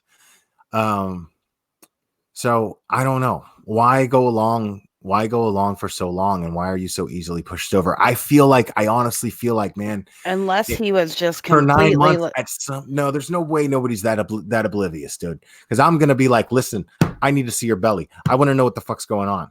You need to start giving me some answers. But do you know what he was dealing with? Could she have been a raging lunatic and he was like, "Whoa, I You're just right. need I mean, to I'm just talking back about me. off." Maybe Yeah, he's a you. real laid back dude. Maybe he's a real laid back dude who's just real passive and just avoids conflict at all costs. I You know, mean, he could have been scared of her. I could see why, cuz look at what she's done. look at her. Yeah, I mean, she's a woman with a comb over, and look at Right. the look on her fucking face in that mugshot. Look at the look on her face in that mugshot, dude. That look on her face in the mugshot is definitely somebody who I'm probably scared of. But I'm not fucking her either. You know what I'm saying? So I don't know what. Yeah, Chris, my man, I'm still trying to figure you out, brother.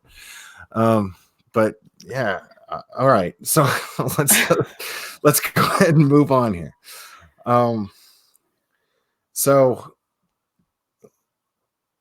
FBI agents were notified of the conversation with Chris Green and the purchase of baby formula.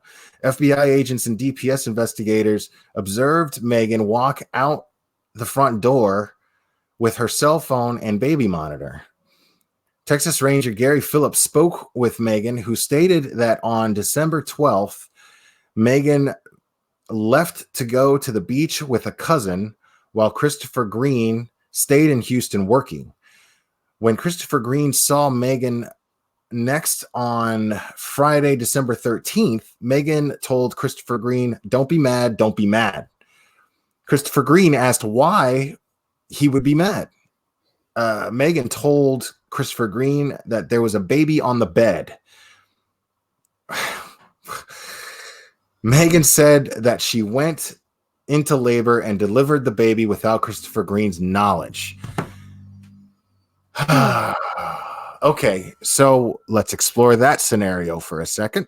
Well, there's red flags all over that. There's red flags all the fuck over that. I mean, why in blue perfect hell are you going to deliver the news that you just had a man's child in this manner? Not hey, I had your baby. There's a baby on the bed, dude. Don't be mad. Don't be mad. But right? You know, before you go in there, there's a baby in that bed. Well, here's my question. Not my baby, not my baby, not your baby. There's a baby in that bed. Right. Here's my question.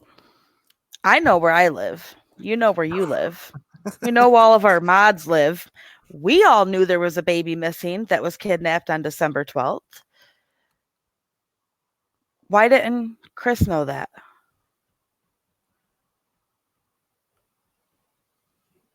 Wow. Okay. So right? I mean, there's hundreds of thousands of people that are following this case when it was active, and she's directly involved. You don't think he knows her friends to some degree? Right. He would have to know that she had a friend named Heidi, right? And that was missing. Right. Yeah. So I mean, yeah. I mean, so yeah. I mean, I'm still open to the possibility that he might have been involved. I don't like it, but I'm still open to the possibility that he might have been involved because we haven't gotten that far yet. All this is the statement that he initially made to police officers when questioned, right? And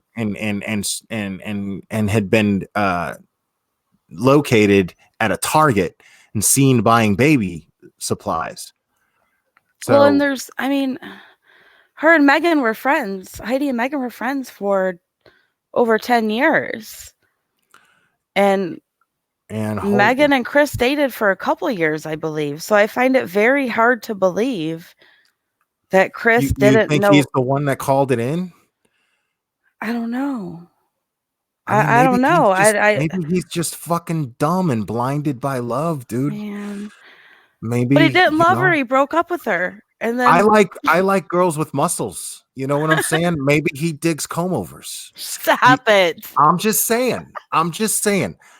Maybe that totally that's it. That's what mesmerizes this guy, and he's blinded by love, and anything she says is the way to go.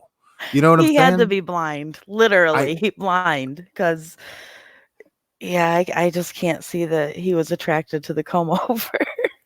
I'm not seeing it either, but you never know, dude. You never know. Okay, so all right. So let's go. Let's get back. So no, you do have a point, Monkey Mars said that they disagree. I think he was played. They also had 2 baby registries. You're right, they did have 2 baby registries. Man, I don't know. It's just crazy. Who had 2 babies? Say that again. They had 2 baby registries. What does that mean? Oh, Chris and Magen. But that doesn't even. I mean, she probably created those. She had a Target registry. Where was the other one at? Was it at the Bump or something like that? Yeah, because let me tell you, dude. Like, I know, man. I know women who want to do everything, and they insist on having a dude's password on everything. And a person with this type of level of obsession, it's safe to assume that they're the type of possessive partner in a relationship that insists on knowing everything about their partner, social security number, everything. You know, I was with somebody like that, and it was always very, very odd. But it's possible. and now that person is with someone else, and we fought all the time because I was like, no, what the fuck do you need that for? If you don't trust me, well, you don't trust me, do I have a reason to not trust you? Well, and that shit didn't fly with me. I'd be like, well, too fucking bad. If you don't trust me, that's your problem. You know what I'm Right. saying? And it's not a question of whether or not I trust you. It's the fact that why do you fucking want all my shit? And that's weird. You don't trust me, so fuck you. I'm not giving you any of my information. But if this dude, but later on, she ended up with a guy who she controlled everything. She would text me and his under his phone number, using his phone to text me and pretend that she's him because me and him were friends at one point. I mean, crazy shit. You know what I'm saying? So I know firsthand that women are capable of this kind of crazy behavior. I But mean, Chris had a Facebook too, though. So maybe she had control over his Facebook because maybe. again, my ex, she has control over her husband's Facebook. She has everything. Right. I laugh about it. Yeah. You know what I'm saying? Well, because it's his problem, not mine. Right. So I laugh about it, but but in a situation like this, it's quite possible. I mean, for somebody who's capable of this kind of crazy, I mean, it's possible that she needs that kind of control over who she's with. Right. It's possible. But it's unlikely, because there ain't nobody like I my do ex. tend to believe that he's innocent and completely, was completely manipulated and all of that. But I just can't. Until we know otherwise. But Right. so far, based on this affidavit, because we haven't gotten that far yet. So Right. far, based on this affidavit, it looks like it still stands to reason that he could have been involved. Annie said, I see it. That's funny. There you go, Will. Dude. Did you ever you remember that scene in Kingpin where where they're playing Simon and Garfunkel's Hello Darkness, My Old Friend? Oh my gosh. And he's just like puking, like, get out of here. It's so funny, dude. I remember laughing hysterically at that. She's like, That's what is it about good sex that makes me have to crap? Oh man, nasty, dude. So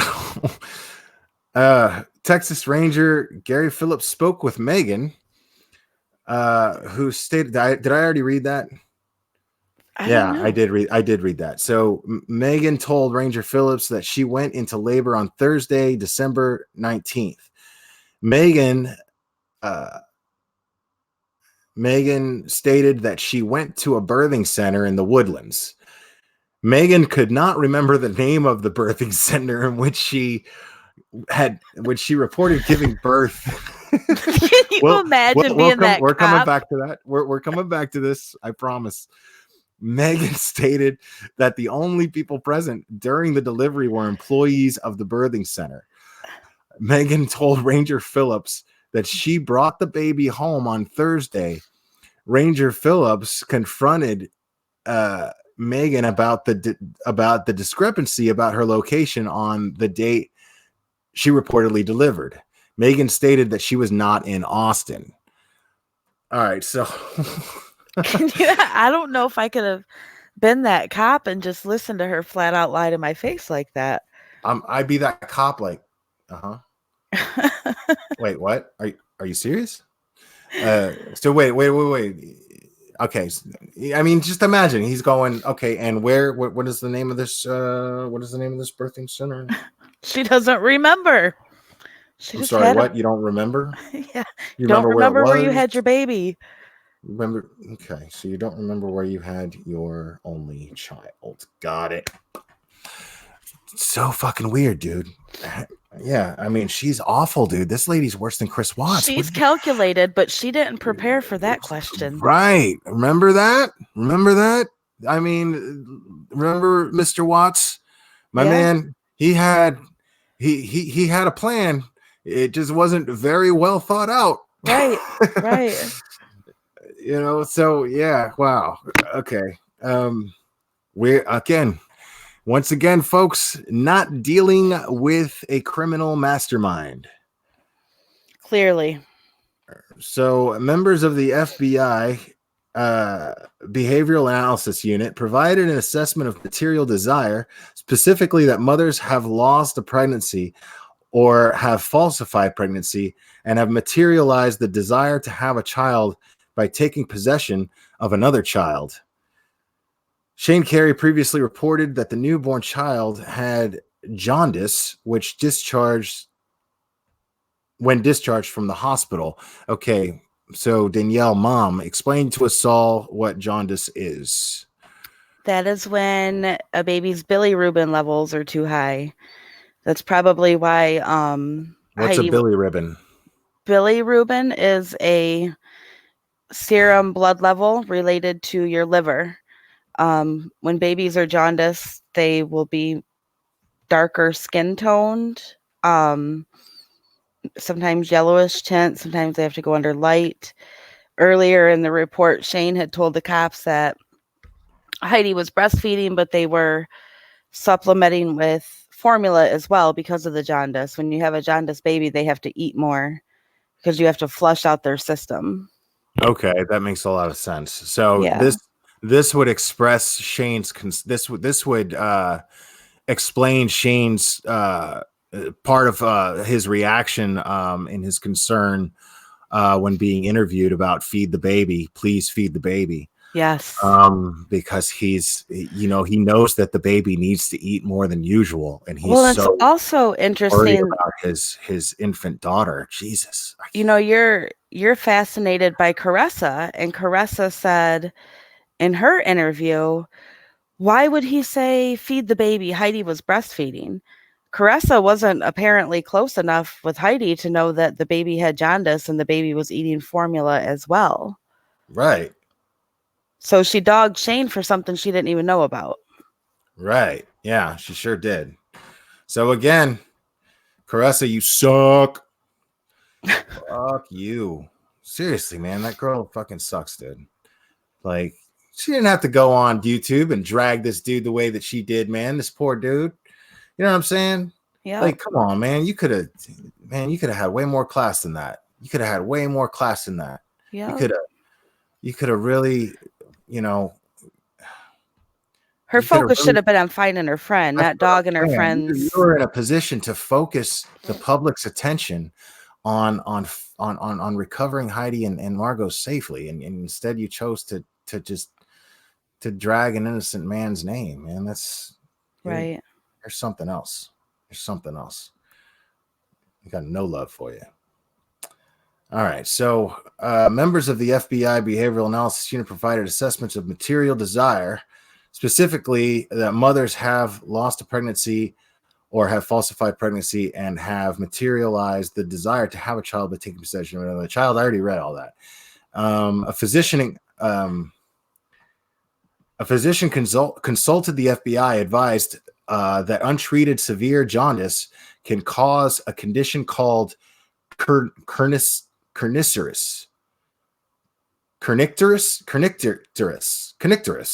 which is a type of brain damage. Absolutely. I don't know exactly how that works, but malnourishment can absolutely cause brain damage. If you're not getting food helps get oxygen to the brain, and if enough oxygen doesn't get to the brain, it can cause brain damage. Well, they were saying the jaundice would lead to another condition which causes brain damage, which is true. That's why. But I'm wondering if that process has something to do with why it causes brain damage. I don't know, man. I'm an idiot, so I'm just thinking out loud. But remember, it's an idiot thinking out loud. So, oh my god. So Christopher Green was purchasing formula, which Shane Carey said was necessary to treat the newborn child's jaundice. So Magen was aware of the jaundice. According to this, so the formula that Shane Carey was observed buying at Target was consistent with that type of formula needed for a child with jaundice. So due to the unknown status of the treatment of the newborn child's jaundice, which could lead to brain damage if untreated, members of the Texas Department of Public Safety approached the address 8118 Bojack to check welfare on the newborn child. Wait a second. Are you okay? Are you where I'm at right now in your head? Yeah. Okay. So Christopher Green was purchasing from the machine guns. So he knew. Well, Chris had already told the cops at that point that the baby on the flyer was the baby at his house. They saw Chris buying formula. So did they intercept? Did I read that correctly? That they intercepted him buying the formula. So they caught him in the act buying the formula, is what it was. They had already suspected Magen, so she knew he was connected. They knew that he was connected to Magen. They saw him buying baby formula. They said, "Let's get this guy right now and start asking him questions because that's suspicious as fuck." And so they asked him about the baby, and based on that information, they decided to do a wellness check on the baby that happened to be at his house. They had enough reason to say, hey, do you care if we check on the baby to make sure the baby's okay? I don't see why, but okay, sure. Why not? I mean, I'm buying the baby food. What's the problem? You know? Okay, that makes sense. Yeah. So DPS troopers secured vehicles at the residence and secured the perimeter of the residence. DPS troopers entered 8118 Bojack Drive in an attempt to ensure the safety. I'm going to let you take over on the next one. Okay. To ensure the safety of the newborn child, DPS troopers located a young infant child whose physical appearance is consistent with that of Heidi Broussard's newborn child. And then you're going to start from 59. Yeah, hold on. You want me to put it up on the screen? Yeah, please. Because I switched pages, so. Okay.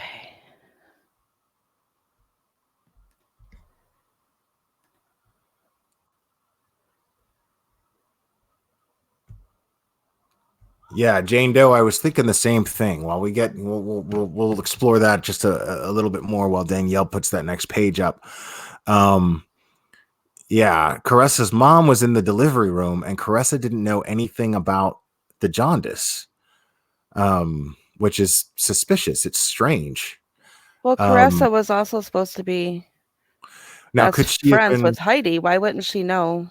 Right? Didn't they talk all the time? You know what? Right. What's going on there? Right. All right. So I'm going to start with the last line of what you just read because it goes over to this next page. Right. DPS troopers secured vehicles at the residence and secured the perimeter of the residence at Bojack Drive in an attempt to ensure the safety of the newborn child. DPS troopers located a young infant child whose physical appearance is consistent with that of Heidi Broussard's newborn child. Texas Ranger Phillips has investigated numerous deceased persons and has been around numerous deceased human bodies.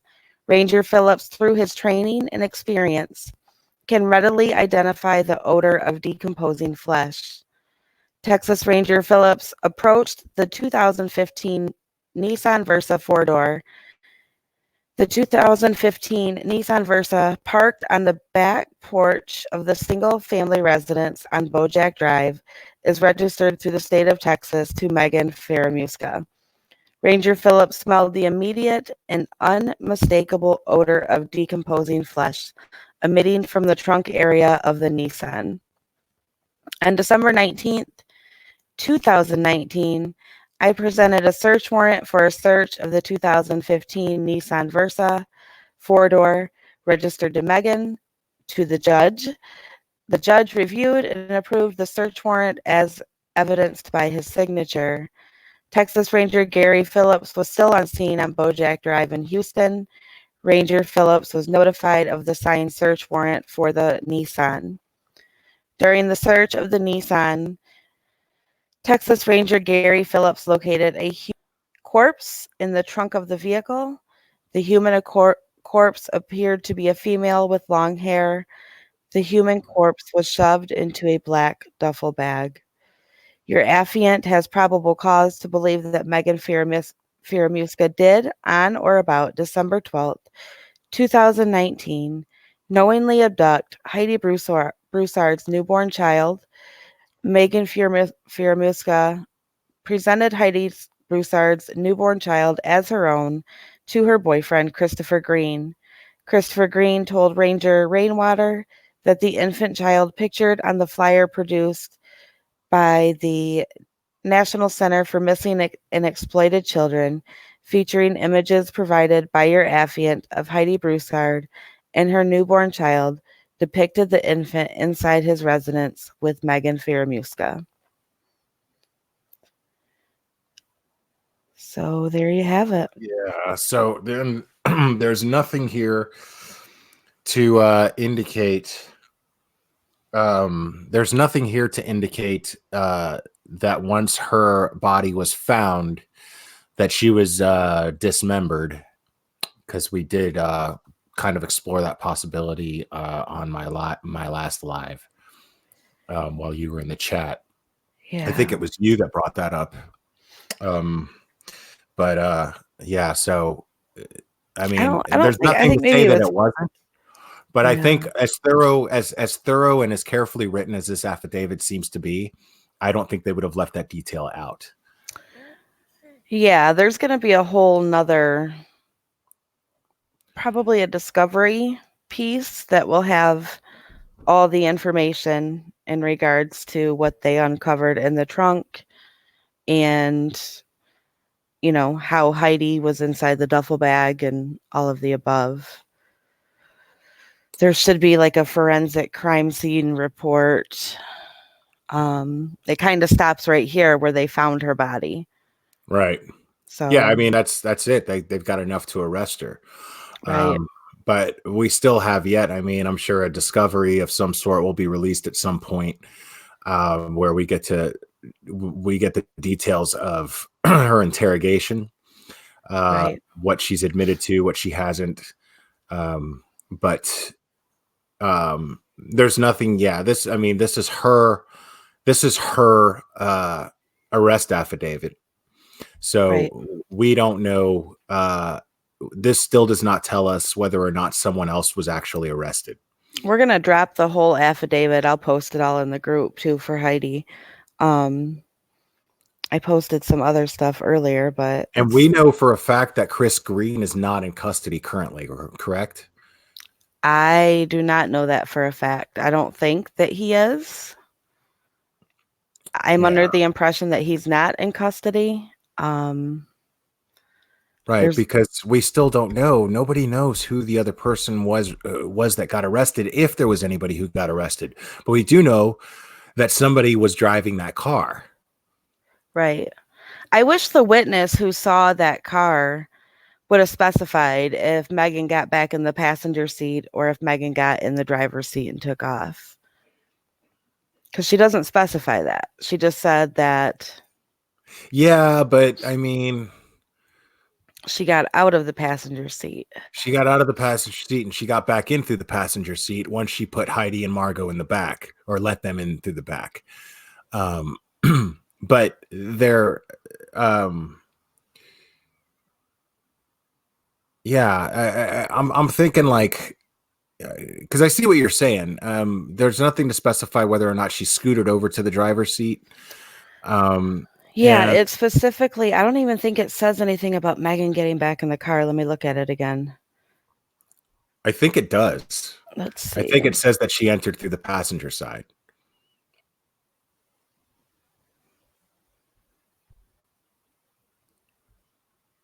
Okay. I'm going to read it one more time. So MW saw a white adult female walk from between the buildings to the vehicle that was parked perpendicular. The adult female was carrying a small infant and walked towards the vehicle perpendicular to the parking spaces.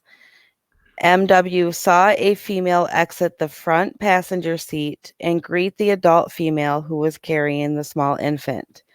The front passenger door, front passenger, the front seat passenger opened the rear passenger side door of the vehicle. The Say that one adult, more time. it says the front seat passenger opened the rear passenger side of the door of the vehicle. So Magen is sitting in The passenger seat and then reaches over from the outside and opens the door. that's how it sounds, right? Right. But here's the thing though. Also that also indicates that Heidi just brought Margot down willingly, and Magen met them at the car. Says that she got out of the passenger seat to greet her. Right. Right. So she left the house. She's the one who left the house and closed the door. So the fact that the house key was still in her possession doesn't even matter at this point. It doesn't come into play, at least according to this person's account. Right. According to this witness, she's not. She was waiting in the car for Heidi to come down. Right. To the car. Because it says the front seat passenger opened the rear passenger side door of the vehicle. The adult female carrying the small infant entered the rear passenger seat. Both doors closed and the vehicle drove away. There's no mention of anybody going to the driver's side. There had to be somebody in that driver's seat. Just waiting for the car. Yeah, just waiting in the driver's seat. Right. As soon as the doors close, the car takes off. Waiting to drive off. Right. So the question still remains. So where are we at right now? Let's go over that real quick while we're here. The question still remains what? The question still remain how Heidi was subdued. The question remains who was in the driver's seat, because I think it's pretty safe to assume that somebody else was in the driver's seat at this point. Yeah, and I think it's pretty safe to assume these records were sealed, and then they were supposed to be sealed for 30 days, and all of a sudden they're unsealed. There's a reason they were unsealed. I think they want people talking about this. Right. Magen is probably not talking. She's not going to tell them who was driving. Somebody had to be driving. Somebody had to be driving. And I feel like the way that if she manipulated Chris the way that she did, unless Chris is a total dominant mastermind, then he's not involved, because he would have, that's the only reason that she would be protecting him. Right. You know what I'm saying? Right. That's the only reason she would be protecting him. Like, there's no way that I'm giving up my man. Well, but I think he has an alibi for that day, because he said while he was at work, she said she was going to the beach with her friend. That's right. And he comes home and she says, don't be mad. Don't be mad. There's a baby on the bed. The next day. Yeah. On the 13th. Right. And what's crazy is Heidi, earlier in this report, it talks about one car seat. One of the car seats was in Heidi's car and the other one was in the apartment. So Heidi didn't go down there with any intent of leaving. Right. Not at all. Just like, hey, I'm in the parking lot. Can you come down and say hi? Right. Right. Like, so I gotta go real quick. We gotta go run here real quick. Do you want to come with us? I mean, she willingly got in that car. It almost seems like when they got her in the car, they just sped off. I don't think Heidi thought that car was leaving that parking lot. She would have never. She had a 3-week-old newborn baby. She was a good mother. I don't think she would have ever taken off in a car without her baby in a car seat. And just like, the witness went on to say that there was not time for the adult female to secure the infant into any type of child restraint system before the vehicle drove away.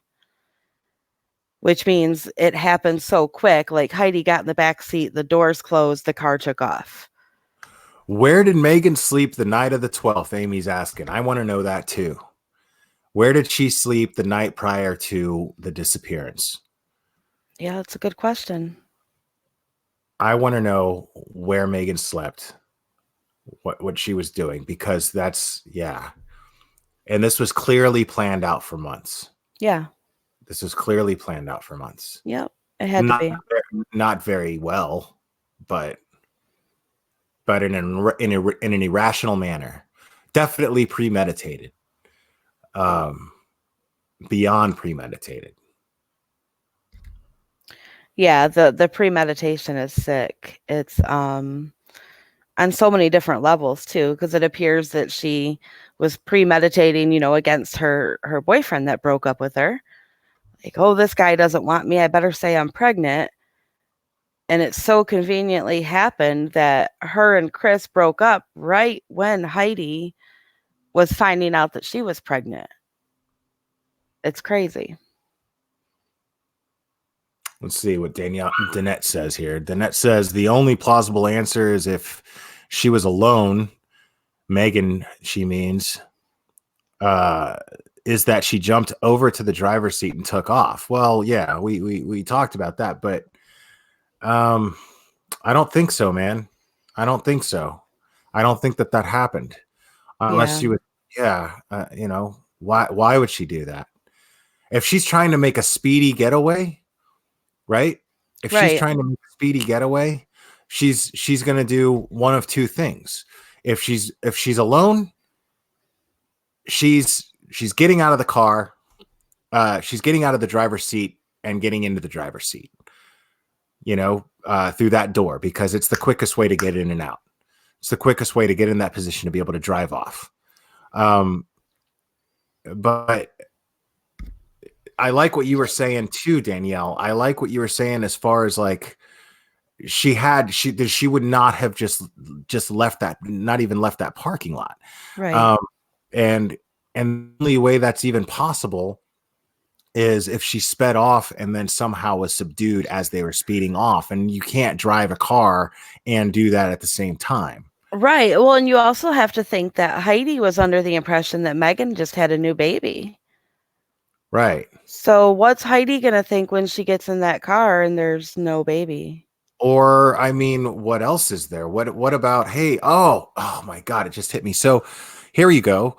She gets in the car, right? She gets in the car with, in the back seat, and Magen tells her, oh my God, the baby looks adorable. Let me hold her real quick. And she holds the baby and says, hey, listen, we're going for a ride. And if you try anything, your baby's dead. Yeah, that's true. She's holding the baby, and and now Heidi has no choice. I mean, her maternal instincts are going to kick in, and she's going to protect her child. Right. And so, right there, she's holding the cards. Could be that they pulled over in a remote area and chloroformed her. And something had to keep, I don't know. Something had to keep Heidi from freaking out. Like, hey, why the right. hell are you taking off? But the most plausible thing is, I mean, yeah, I mean, I don't know about that, but it makes the thing right now that makes the most sense to me. I'm sticking with Magen got a hold of Margot and used her as leverage to subdue her psychologically, to subdue Heidi psychologically. Basically, just I'm holding your baby hostage here, and if you try, I'm going to throw her out the window, or I'm going to break her neck, or I'm going to do something fucking awful to your baby. That's the only thing that I'm thinking here. Something. She did something, and I mean that's one very plausible theory, that she had to intimidate her in some way. Because I don't know, I'm like 99% certain that Heidi didn't think that car was leaving, and just from the eyewitness's account, it seems like that car just took off fast. Like Right. Heidi got in, the car was gone. Right. So at what point did she get a hold of Margot? Yeah. I mean, yeah, because the witness doesn't say that Magen got into the car holding Margot. She had to have gotten a hold. If that is the scenario, then she had to have gotten a hold of Margot while in the car. Okay, somebody said her apartment door was left wide open. When did that happen? I don't think that actually happened. I don't think it I was think that Shane was left told to unlocked. say that by the cops. I think he was instructed to say certain things because in this affidavit it says the door was left unlocked. It doesn't say anything about the door being left open. Right. So, And it wasn't uncommon for, yeah, I mean, they went into specifics on that because they even say that Shane didn't find that to be suspicious because it's not uncommon that they leave the door unlocked. right, They do that often, right. apparently. Yeah. So, I don't know. It's a lot to think about and ponder about breaking the silence. We don't know if they found Heidi's phone. That hasn't been released yet. Yeah, all this was, guys, was the arrest affidavit on we're getting a lot of information real slow, but based on the structure and how thoroughly accurate and how thoroughly written this affidavit was written, I'm gonna go ahead and guess that stick with my theory that the police are doing a fantastic job. All of these agencies that are working together to build a case against Magen and anyone else who was involved in Heidi's death and her kidnapping and kidnapping of Margot, Right. baby Margot. This is they're releasing what they can release. This is another interesting thing that was released. Did you read the magistrate assessment that I posted, Will? I did. Let's go over that real quick too while we're here. Yeah, that I don't one. I don't have that one where I can easily share it on the screen, but I can read it to you guys. yeah, okay, yeah. I mean, I probably could get it on the screen. If you can go ahead and do that. And it's not even, our listeners, I think they trust us at this point. But just as I'm petty like that. So just for my haters, so they know that we have it. And it's not Yeah, I'll get it up there. So there was yeah. a magistrate assessment done on 12/21, and it goes over some different things with Magen. The first thing is mental health. It says the patient reports being diagnosed with bipolar disorder and PTSD in her early 20s, but she denies any medicine or hospitalization. She denied any current or past self-harm. Trauma. She reported being a victim of sexual assault and confirmed her desire for a MHFU. PREA was discussed and the MHFU will be scheduled. The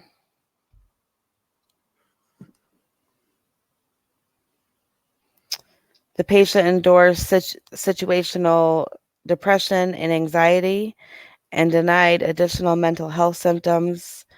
She denied any current suicidal ideations, homicidal ideations, and listed her sister as a deterrent to SIB and her only emotional support. Patient denied any current meds or the need for any treatment while incarcerated. She was provided with jail protocol. So it looks like she's claiming she was a victim of sexual assault in the past. She has bipolar disorder, PTSD. Yeah, she's a victim. Yeah, she presented as a poor historian, which means that she couldn't recall much about her physical health. How convenient. Yeah.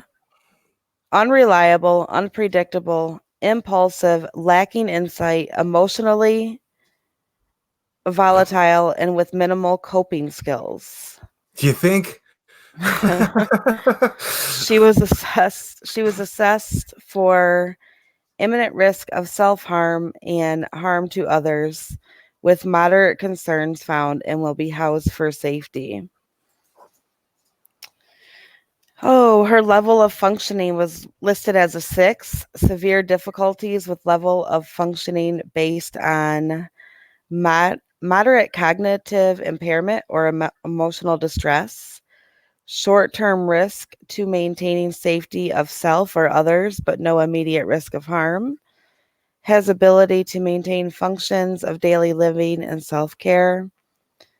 Occasional interference in society and family, work, and educational responsibilities. Symptoms are not managed due to lack of support, structure, and coping skills. There was another document released when it came to her indigent status that she was on Medicaid. She was receiving food stamps, which I found interesting. I don't know the Texas laws, but here they're pretty strict about giving you food stamps when you're a single adult who's not pregnant, you know. So, Yeah, she's yeah. Car guy, Joe, I am with you, my man. I am absolutely with you. That is a slap in the face to real victims. And isn't that always the way we talk about this? And it's ironically that's what this channel is really about, is exploring human behavior. And we decide and I talk about how important I think accountability is. And this is behavior that I talk about a lot on this channel, actually, as a matter of fact. And this is right there. Somebody gets cornered, some toxic person, and toxic, to say it's an understatement used to describe Magen. She will present herself as a victim as best as she can. That's going to be her go-to defense, is to make herself out to be a victim in some way or another, to the point of even convincing herself that she's a victim of something to justify her actions of doing something absolutely shitty and fucked up. And so I think that's what we're seeing right now. I think that's exactly what we're seeing right now. As far as that goes, is somebody here, oh, well, I was raped, blah, blah, blah. And this is not, I'm not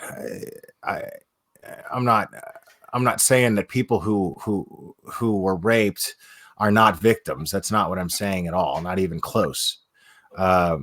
What I'm saying is, a person who is capable of this kind of behavior, it's very common for them to pull some sort of victim card, whether it be rape or child abuse or poverty. There's always some sort of a ridiculous there's always some sort of ridiculous justification in their mind to themselves for their actions. And that's what's going on here, I think. And yes, Jane Doe, that is a very, very valid point as well. And sometimes it can pull the heartstrings of a jury. But I don't think that's going to happen here. I really don't. Right. Unless it turns out that the person driving that car was the mastermind of everything, and then she can prove that she was manipulated and brainwashed and claims Stockholm syndrome in some form or another, which just doesn't make sense. That wouldn't make sense at all. So I'm calling bullshit. I'm calling bullshit on her whole thing. What do you think, Danielle? Oh, I call bullshit. Absolutely. She's claiming all these things, but yet she was still able to carry out this mastermind plan. For 9 months, she had this planned. She carried it out. Her friend is dead, and she has her baby, and her friend's dead in her trunk. So no. And I think that's where the line is, right? Right. Where you're traumatized and your actions are affected by your traumatization, but but that could be argued for a crime of passion. That could be argued for something that happens abruptly and quickly and in the heat of conflict and the heat of emotion, but not something so premeditated and planned out like this. Right. So she's not going to fool anybody with that bullshit. Right. This is the act of an evil person. This is where the line between being emotionally and mentally disturbed, this is the line that separates emotionally and mentally disturbed and pure evil. And her premeditating this entire thing and planning it, I think, crosses that line into pure evil. Oh, for sure. I'm not saying she's not mentally disturbed, but she's not. This is not an act of temporary insanity, and it's not an act of permanent insanity. This is an act of someone who is twisted enough to think of something like this, but evil enough to pull it off. And thinking about something and pulling it off are two very different things. I mean, we're all human. We all think of fucked up shit all the time. We all do. And then what do? Our conscious makes us dismiss it. Our conscious is the thing in our brain that separates us from being evil. Because once your conscience comes into play right in here and tells you, hey, that's probably not a good idea, that's when it's determined. Are you good or bad? Right? Are you good or bad? Good or bad decides whether or not to listen to that conscience, and she chose not to listen to it. She chose not to listen to it because when you lie about something so much, right? That's it. You're already acknowledging by lying, you're acknowledging that what you're doing is wrong. You're acknowledging the fact that you're aware that what you're doing is wrong, right? So right here, we've got we've got everything we need to know that this person was of sound mind to pull this off. And now I am dying to know. I want to know who was in that driver's seat. I want to know who was in that driver's seat.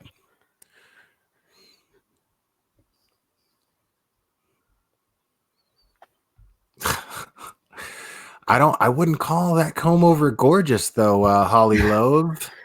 That's not gorgeous. There's no such thing as a gorgeous comb over, dude. Like when men do it, women go, what the fuck is he thinking? Just shave your head, dude. Right? Why, why is a woman doing it? I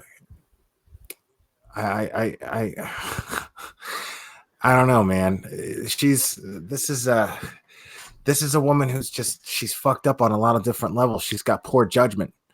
Well, how did she get food stamps? A lot of people get food stamps when they don't need them. Right, but you work the system. You lie. Yeah. I mean, that's a big problem in this country right now is people who are applying for food stamps and don't need them. And then the people who need them don't get them because the people who don't need them got them. Right. And this is a serious issue in this country right now. I think, and this is a thing, and I'm not going to get into something political. That's not what I'm doing here, but I'm going to make a point. People who reap benefits that this country has to offer, and they don't need those benefits because they're too lazy to work. They think they have a sense of entitlement, and they don't want to do anything productive or contribute to the society that they want to leech off of. That is exactly what's wrong with this country.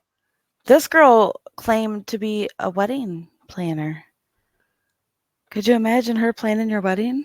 She probably hasn't planned shit, dude. Most people like this, they always say, well, I do this and I do that. Well, like people who are models, and they got a couple of selfies that they posted on Instagram and claim to be a model. I mean? I think where the food stamp confusion is for me is, I mean, every state's different, but if you don't have children and you're a single adult, it's hard to get food stamps. Yeah. Yeah. She No, I was mean, living in it Chris's is house. hard to get, but if you're able, dude, you know how easy it is to manipulate a civil servant? You know what I'm saying? Like they just want to move on. They're it's a day at work for them, and they're just like, whatever. Here, Right. you know, it happens all the time. And Yeah, I'm gonna I guess address. that's Go ahead. probably why I probably have a hard time understanding that because that's not my mindset. Yeah, I don't set out to manipulate, so I have a hard time understanding I would how that. qualify off food stamps right now. I qualify for food stamps and probably cash benefits if I, whatever. But Mhm. I don't. I choose not to. I'm too proud. Right. You know what I'm saying? Like I'm just too proud. I'm not doing that shit. Right. I'd rather work. I need that feeling. I need that feeling of going out and doing something productive. When I sit down to eat a plate of food, I'm not Christian, but I do the equivalent of saying grace by just acknowledging what I'm about to eat with gratitude. Hmm. I do that every time. Every time I just take a moment and I soak it in and I say, wow, I'm really lucky to have this, you Yeah. know? And Yeah. and part of that process, part of enjoying that gratitude is the peace of mind knowing that I worked for that, Absolutely. that I earned it. Absolutely. So Oh, so I'm proud of Amy, that. you called. So you were you questioning the same thing as me? As like, how was she getting food stamps? Amy said you don't really need anything like to get food stamps in Texas. You just go in and get them the same day. Wow, that's crazy. That's crazy. But she must Yeah. have. I'm guessing she must have saw that like I saw it and was like, "Huh? How's she getting food stamps?" Um yeah, she hold on real quick. Um See if I can find this comment because I posted it just a second ago and I was going to address it, but then I saw another comment and then I posted that and blah blah blah blah blah. So I don't know. Okay. That's interesting, Amy.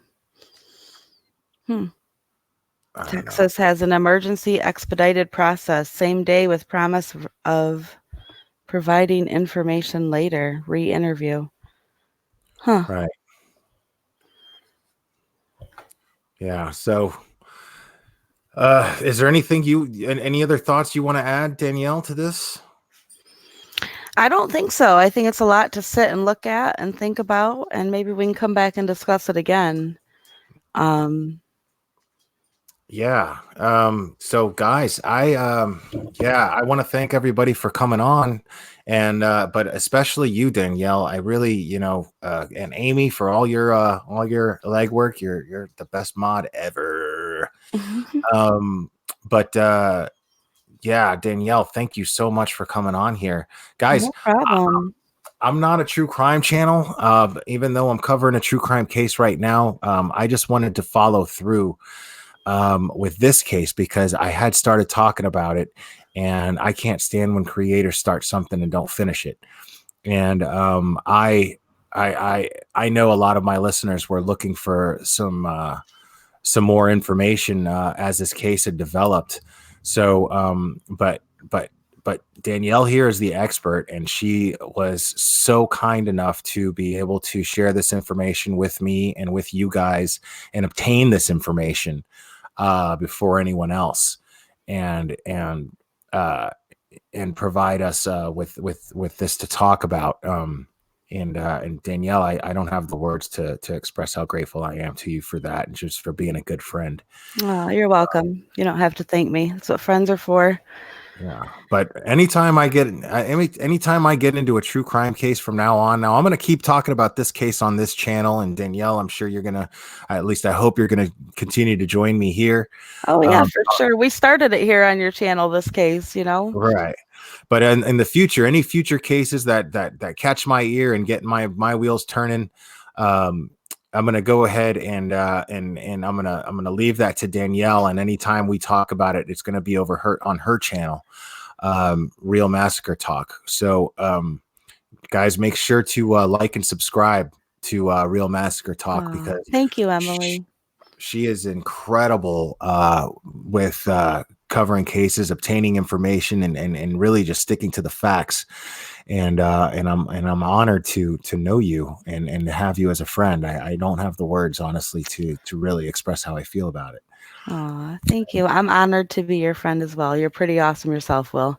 Eh. You look at things that, honestly, you look at things with a great perspective and open mindset. And Annie said, Yeah, you what, make me look good. That's what Annie said. That's real. That's no, but real. before that, This she is asked, all Danielle, guys. Make no Annie mistake. asked if you wanted to comb over tomorrow or something. Isn't that what she said? Ah! What a pun! That is fucking good. It was a good one. Dude, I'm a big fan of puns. Annie, It was I a good love it. one. Annie said, "Do I want to comb over sometime?"